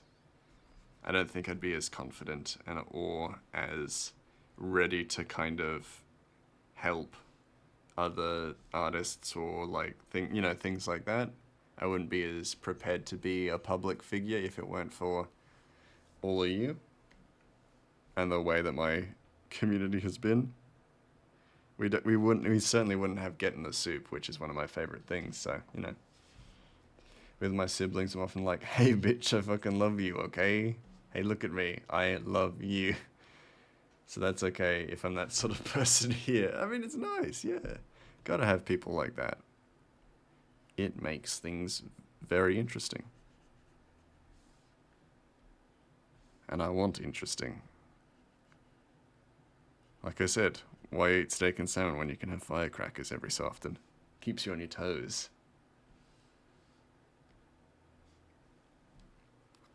I mean, I'm actually surprised by how much progress I've made on this fairly complicated panel. I didn't think I'd be this far, which is good. Always happy to surprise myself, you know?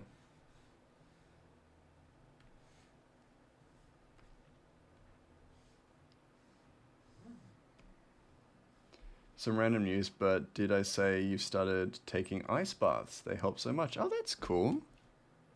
Yeah, so is there any particular reason why you started taking ice baths? I'm just curious about it. Just curious about why, really. And you're saying they're definitely helping, which is super cool. Well, and I also know that, like, so like cold showers, and this is cold showers, so this is one step down from that, I guess, or not quite as extreme, but like cold showers help with like your pores and your and you. I'm trying to think what I've read about cold showers and stuff like that, helping with like your cleanliness and pimple reduction and things like that. Is it sort of along those lines, or am I completely off? Both are fine. No, Grey Mouse, none of that is correct. Oh, okay. In that case, I've learned, which is still good.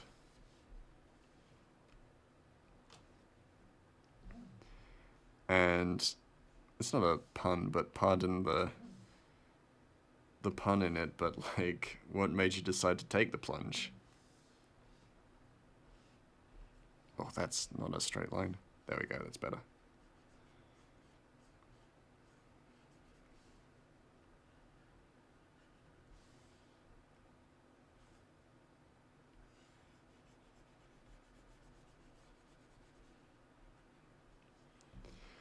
So what I do work is a lot of manual. Ah, okay. I immediately from the first sentence, I'm starting to understand. Do a lot of manual labor, and so our boss has ice baths at his house for us to use, including the rest of our equipment. So, uh, so if I need to cool off in this hot as hell weather, take ice baths, and I've been ever since last year of June, because that's when you started your new job. Oh yeah, I remember that. That makes perfect sense now. Muscle recovery and like muscle, not relaxation, but yeah, definitely the muscle recovery of ice baths is very beneficial. Cool.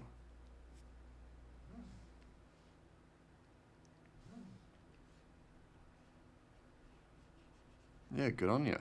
Then, if it's helping, that's awesome.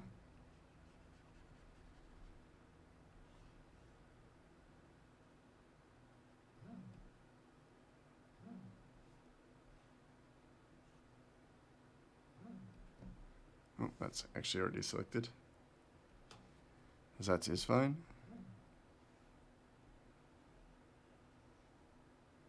Yeah, what a cutie. What a cutie this little guy is. Little Ratchet. What a sweet little bean.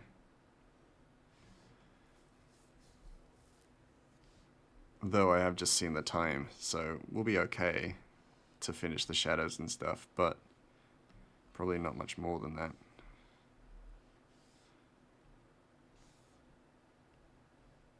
And I kind of want to, either next time we're drawing, either I want to maybe exaggerate his features, like his expression a little bit more, so make his face a little bit more severe, because it's a bit too subtle right now. Want a little bit more of that. A little bit more of that exaggerated feature to his face. Otherwise, though, very good. Very happy with this.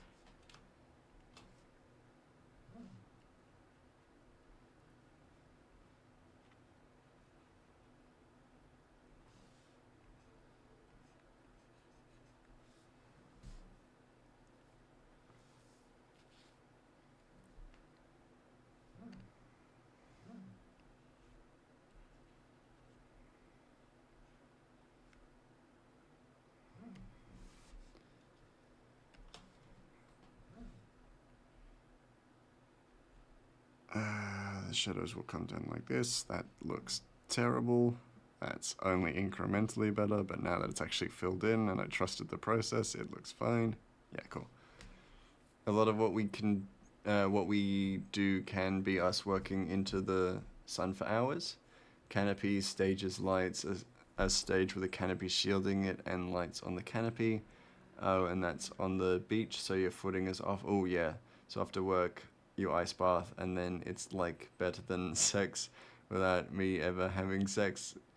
Still know an ice bath is better. Fair enough. You know what? That is one hell of a recommendation. Or a commendation for it, I guess. Good to know. It's getting into the colder temperatures here in Australia, so I'm probably not tempted to have ice baths, but I will keep that in mind.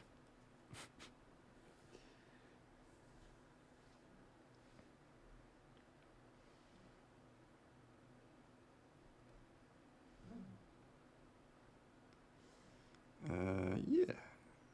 Okay, that still looks like Ratchet though, which is good. I mean, that's also one thing that I'm very proud of, is that my drawing is getting more consistent to the point where each Ratchet looks like Ratchet, and they're not drastically different. And I mean, sure, he's quite a, like, it's quite a unique design, so it's hard to get wrong. But I feel like when I get to drawing people again, they should be quite consistent too.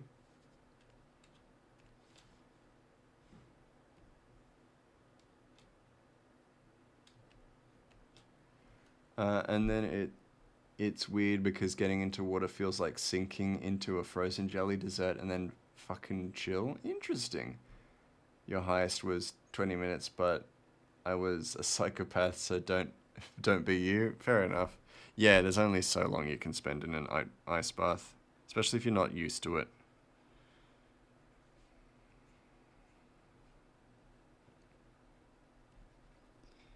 One of the things I used to do in summer was that I used to go for runs across, like, at the beach. And because we have the Arctic waters, so because I live in Adelaide, the water that leads off the coast is from the Arctic.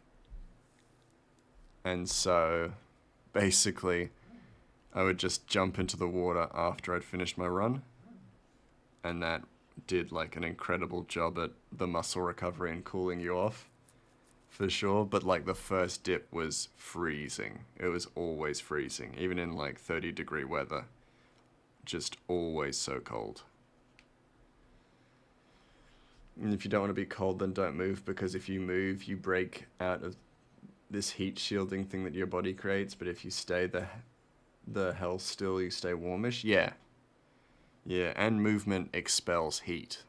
So, with all the movement that you do, you're expelling heat. Because every form of energy provides an offset, if I remember correctly. Just like how lights emit heat and sound, it's like human bodies, when they move, emit heat in some capacity. Maybe a minor capacity, but it's still a capacity. Is this the right way? Yes. Yes, sort of, but still good.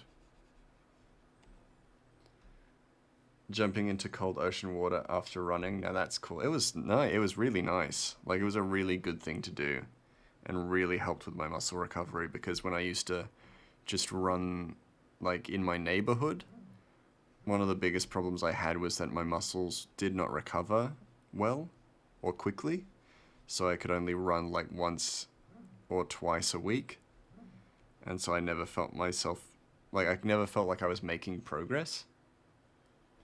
But then with the diving into the water, like the ice bath, kind of in like with that in mind, like the muscle recovery was so much quicker and easier.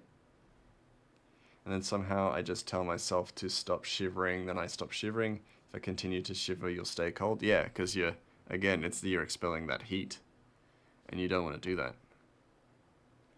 Not when you've got heat to keep to yourself, you know? Keep for yourself. Even. There we go.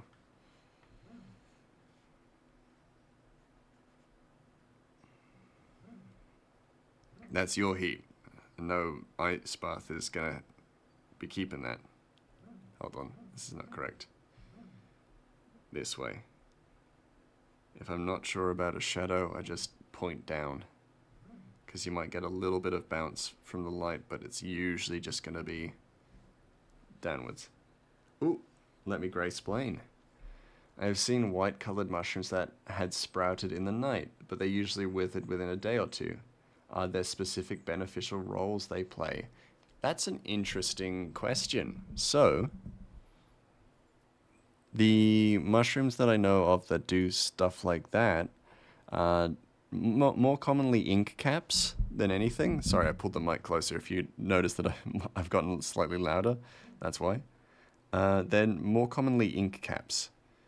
So one of those, so a type of mushroom that sprouts and then pretty much withers after a day is one known as the parasol ink cap, or the Japanese umbrella.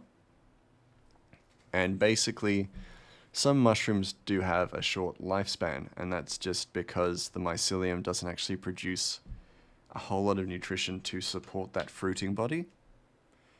And sometimes, not in the same way as fruits, like when I say use the term fruiting body, it's not in the same way that it produces fruits for us to consume, but it actually produces a pollinating body for it to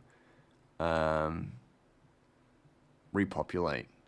So in those cases, with mushrooms that sprout and then die quite quickly, those are just fast pollinating mushrooms. So their purpose is purely to expand the spore range of the mycelium beneath it, which I find really interesting because mushrooms are some fascinating organisms that have existed throughout time.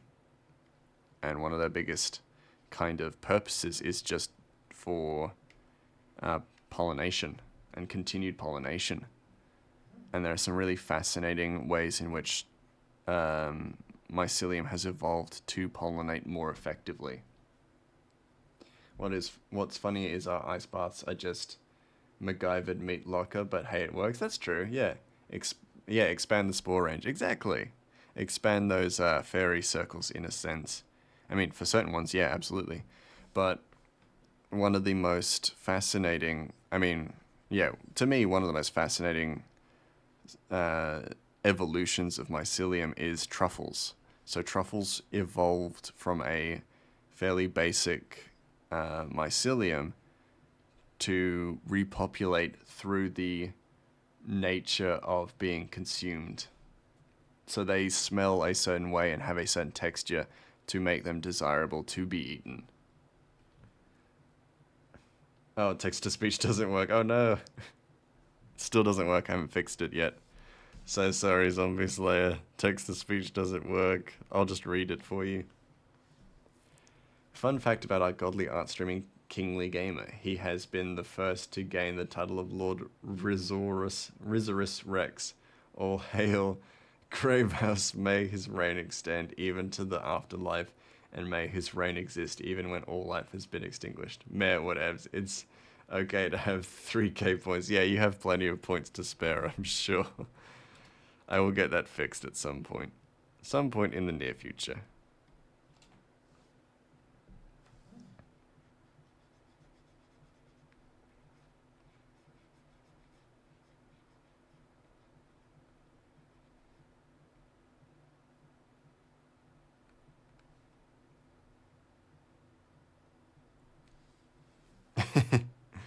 You got cash to splash, man.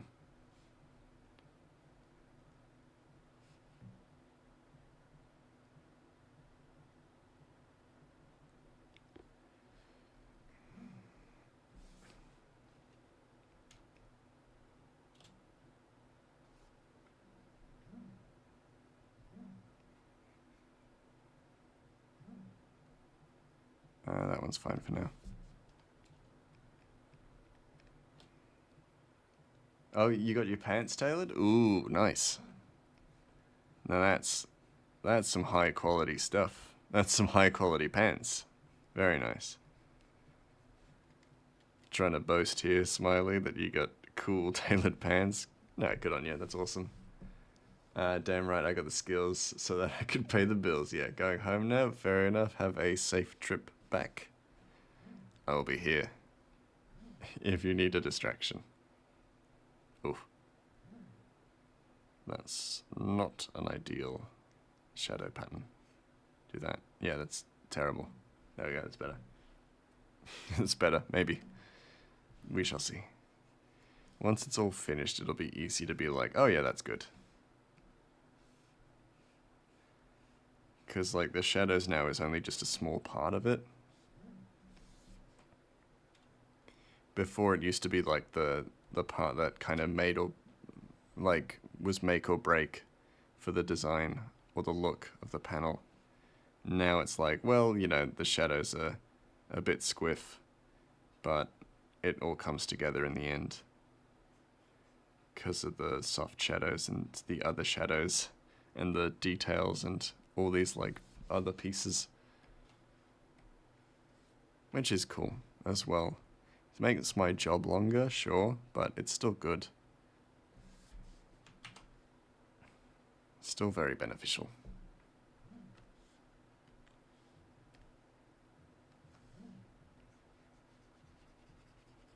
Grow beyond my means as an artiste.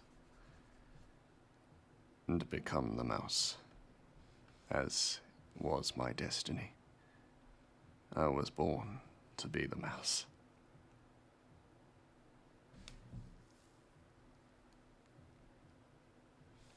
I'll do the outer space once I've finished with Ratchet's look. Let's stay focused on the one piece, like one thing at a time. Not stay focused on the one piece. There's no way. All hail Lord Mouse. Hey, you're too kind. You're too kind. I'm one of you. Humble. Just a humble mouse. Just here to make deals and put curses on people. I think that's my new, like, streamer persona. Is that I make deals and put curses on people, I guess. Maybe. I wouldn't be against that, that being said. That I was like a cryptid. I love cryptids. One Piece fans be like, did someone say One Piece? It's like when someone says Among Us, people think of gamers. Yeah, well, that was exactly my thought process, was that I said stay focused on One Piece, and then my brain went, One Piece? And I was like, nope, you're literally doing the opposite of what I asked you. Which I find very funny as well, is that I'm just like, nope. It's like, now I gotta stay focused. One Piece? Bap, bap, bap. Bap, bap, bap, bap. Da, da, da, da, da. Haven't watched One Piece in a while. Not that I'm getting sick of it, but there's a lot of it. There's a lot of One Piece. And, like, don't get me wrong, it's good, but damn, it's a lot of it. And I know they're making a better paced version of it for Netflix, but I don't have a Netflix account. And I don't care. I'll watch all of it rather than pay for Netflix, honestly. I would sooner watch it all 1,000 episodes, than pay for a Netflix account. So whenever I see Among Us gamers, it's very common for this to happen. I know someone's just going to be like, Among Us? Yo, let's go, Among Us. Yeah, of course. Absolutely. I played Among Us once, and I was just like, fuck, this game stresses me out, and never played it again. I don't like lying to people. Or at the very least, I don't enjoy playing a game that is designed around lying to people. It makes it, like, I just find that so stressful.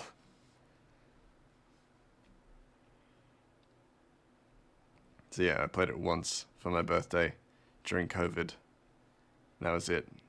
And then, actually no, and then the previous year, still during COVID, I had an Animal Crossing party where everyone came to my village, and that was great. I actually really enjoyed that.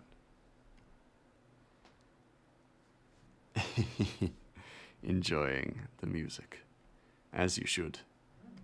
It's nice. I really like the soft lo-fi. One drawback about it is that I mean, this isn't a drawback, but yeah, I'll explain in a second, but y'all are free to, like, fall asleep in my stream. Relax, nap, chill out. I can't do that though. That's the drawback, is that I can't fall asleep during my own stream. But this lo-fi music makes me want to drift off.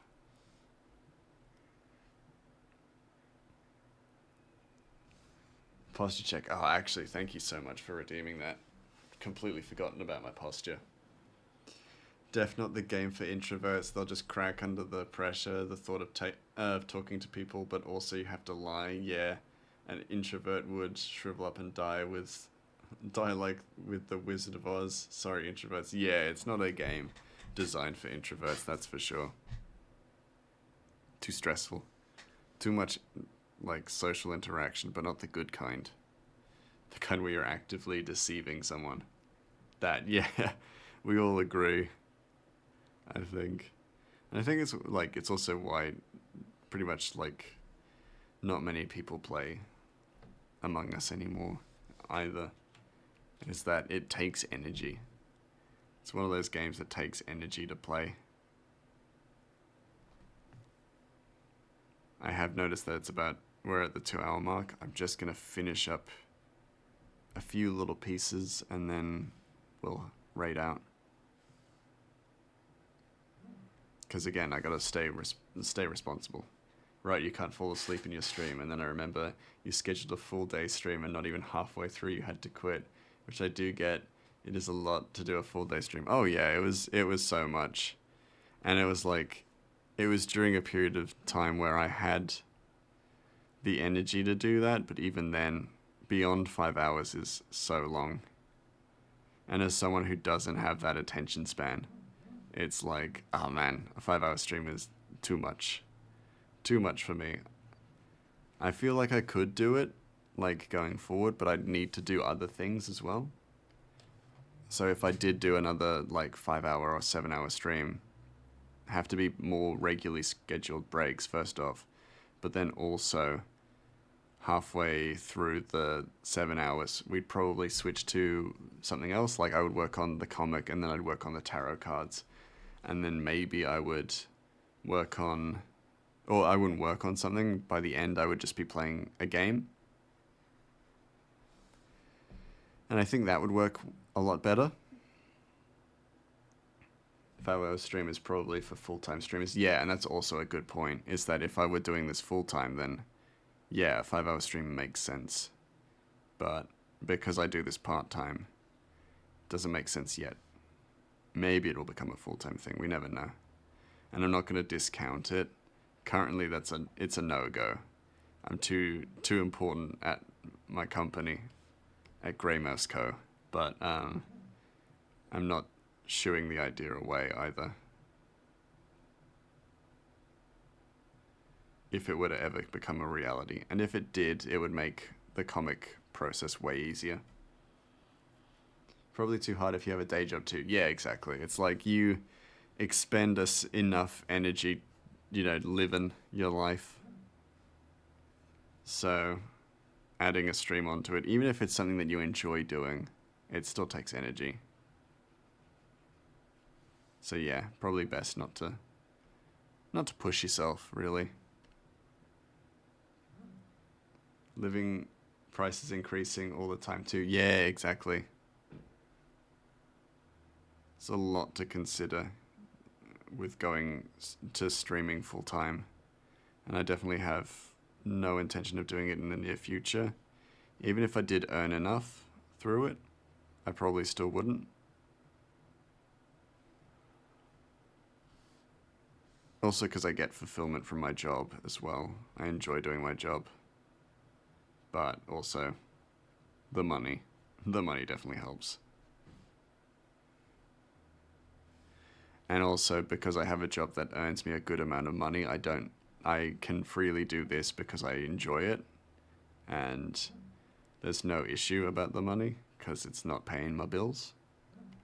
Which is something that would worry me as well. If I did do this full time, and as a means to pay my bills, I'd be like, well, this is to pay my bills, so I have to, do this, this, and this. And it would bring... I feel like it would bring a different energy. Not that different, but incrementally different. And I don't care for that. I like the chill vibes we've got here. Ah! Ad starting soon. Y'all can't hear the sound alert. But it scares the shit out of me every single time. So you get to enjoy that. Me just suffering.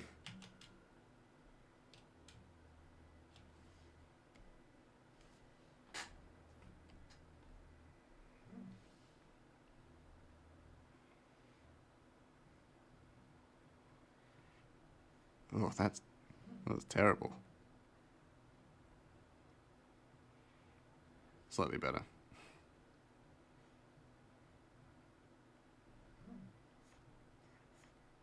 No, I don't care for that look.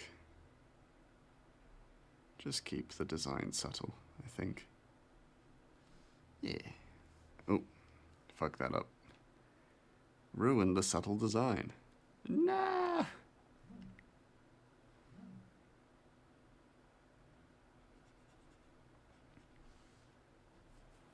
Lord Mass, have I told you about how cool the Metro games are, if you haven't already?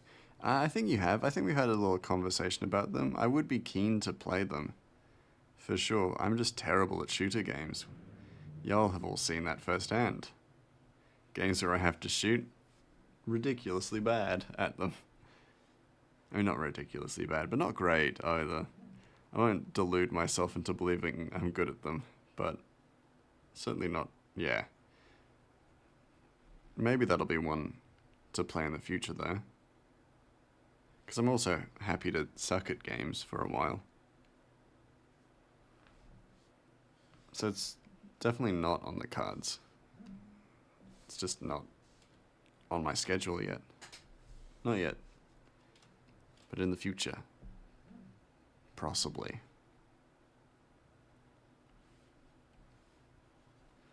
FPS survival horror shooter Mother Russia Fallout is what they are. Yeah. Which is fun.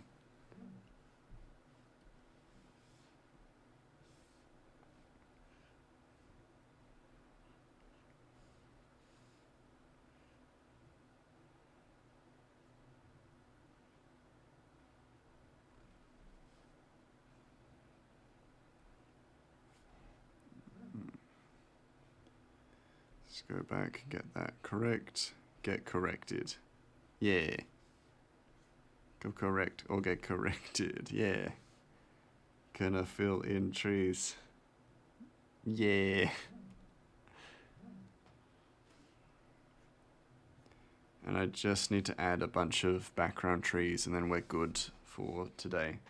There's also an honor system in the game. Oh, that's cool. I like that. I like the sound of that. Sounds compelling. But then again, we all know I'll just be playing a goody-goody. Because it makes me feel bad if I'm mean. I don't like being mean to people. So, let's be honest, I'm not going to be choosing morally ambiguous or morally grey options if it makes someone feel bad. As has been the case with my Baldur's Gate 3 run, where I've just been the sweetest thing in the world. I've been so nice to people. And then it's like, that's just about enough there, mister. I've had enough of your treatment of me. I'm standing up for myself. And then, like, just absolutely crushes the skill check to stand up for myself. So then all of a sudden honkers my clown warlock girl. Just, punches a dude in the face really effectively, scares him off. Same here, like in Dishonored, if someone has a health elixir, I think, but they need it more than me, even if they aren't actually going to use it, I won't take it. Yeah. No, absolutely. And if I, knock someone unconscious in Dishonored, I make sure that they're nice and safe. Because I would feel horrible if they were eaten by rats. I choose what I thought the nice option was one time, and it led to my friend being sent on a mission where he was gonna die. Oh dear. Although other times I'm like, no, seriously, I'm death, fear me. Yeah, that's also fair. That's a bit of the escapism though, isn't it? Of some of the of some games. You know, you get that escapism, and then you kind of do whatever you want. I'm looking forward to Diablo 4 to come out in Game Pass in 3 days. I think even though the game review seems bad, yeah, well, it's still worth trying, right? Worth trying out. Surely. I've heard good things. I think. I'm fairly certain I've heard good things. If I'm remembering the right Diablo. I think so. Some games I'm like, oh, you're going to threaten me? Better pull up. Yeah, it's like, if you're going to swing at the king, you better not miss. I do that too. I mean, I'll admit for my full lethal playthrough of Dishonored 2, I definitely went off the deep end with the evil. And I'm giggling about it, but not because it's funny. I'm giggling about it because it's, like, grim. But it's like I knocked Mortimer Ramsey unconscious, but killed everybody else in the room. Like, in the throne room. And then I made a throne out of the bodies, and I sat the unconscious Mortimer Ramsey on the bodies, and then I lit the bodies on fire, and Mortimer Ramsey then, like, it's like target eliminated. I'm like, yeah, that was maybe the most evil thing I've done. When I knock plop. Swing at the king, you better not miss. Yeah, that's one of my favorite lines. Like, in Oblivion, it's really easy to avoid, archers, because the arrows are so slow. You basically just wiggle, and then they miss. Yeah, I was about to mention this. Yeah, so I just go, if you're gonna swing at the king, you better not miss, and then I just run them in Oblivion, and it was like, and because also archers are classically, like, physically the weakest, in, like, RPGs and stuff like that, so they always, like, go down in 2 strikes. So it's always really funny if they miss, and then you're just like, well, now I'm in your face. When I knock people out in Dishonored, I put them in the same dumpster. Yeah. There's always, like, a communal dumpster for unconscious guards, right? Right in Oblivion, you can very easily dodge them, and you're just like, firepower's bitch, yeah. And that was during the period of time where you didn't have, like, a consecutive, like, fire beam, like in Skyrim. You just had, like, you just throw out a ball of fire. It's so funny. I love that game. That game is so, like, good, but in a really goofy, bad way. Not bad. Like, it's one of my favorite games, and one of the first games I ever played. Wait. I can hear myself. Shut me up. But yeah, I love that game because of how, like, janky it is sometimes. And how easy it is to, like, exploit, you know, to win. Or be the best. Suited is live. Yes, I did say we were going to raid Suited. Enya is also live, but she's got like 122 people, so they're not even going to notice that we popped in. Oh, but Liam is also playing Elden Ring. It was a tough call. We love Suited to bits. We have seen Suited. She popped in. Oh, Silent is there. I've been in Suited all this time. Yeah, I checked the chat and I could see your name. I'm like, Silent. In that case, we'll shake things up and we'll go to Liam.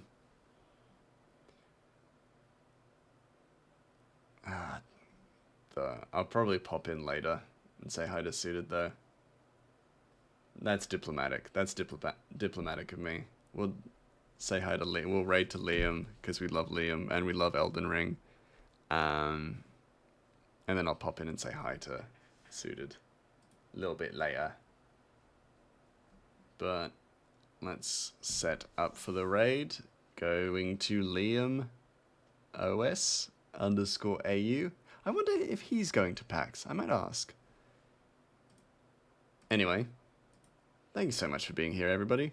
Your favorite in Skyrim was when you're threatened by a thief, by a thief's guild, and they're like, oh fuck, it's your new boss. Hey, sorry. Yeah, fair enough.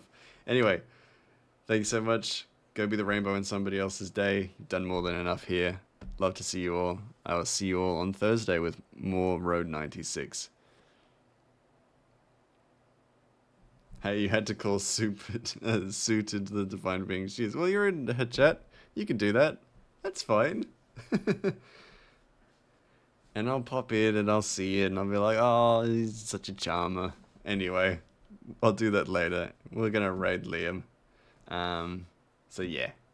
Thank you all so much. See you all next time. Bye bye.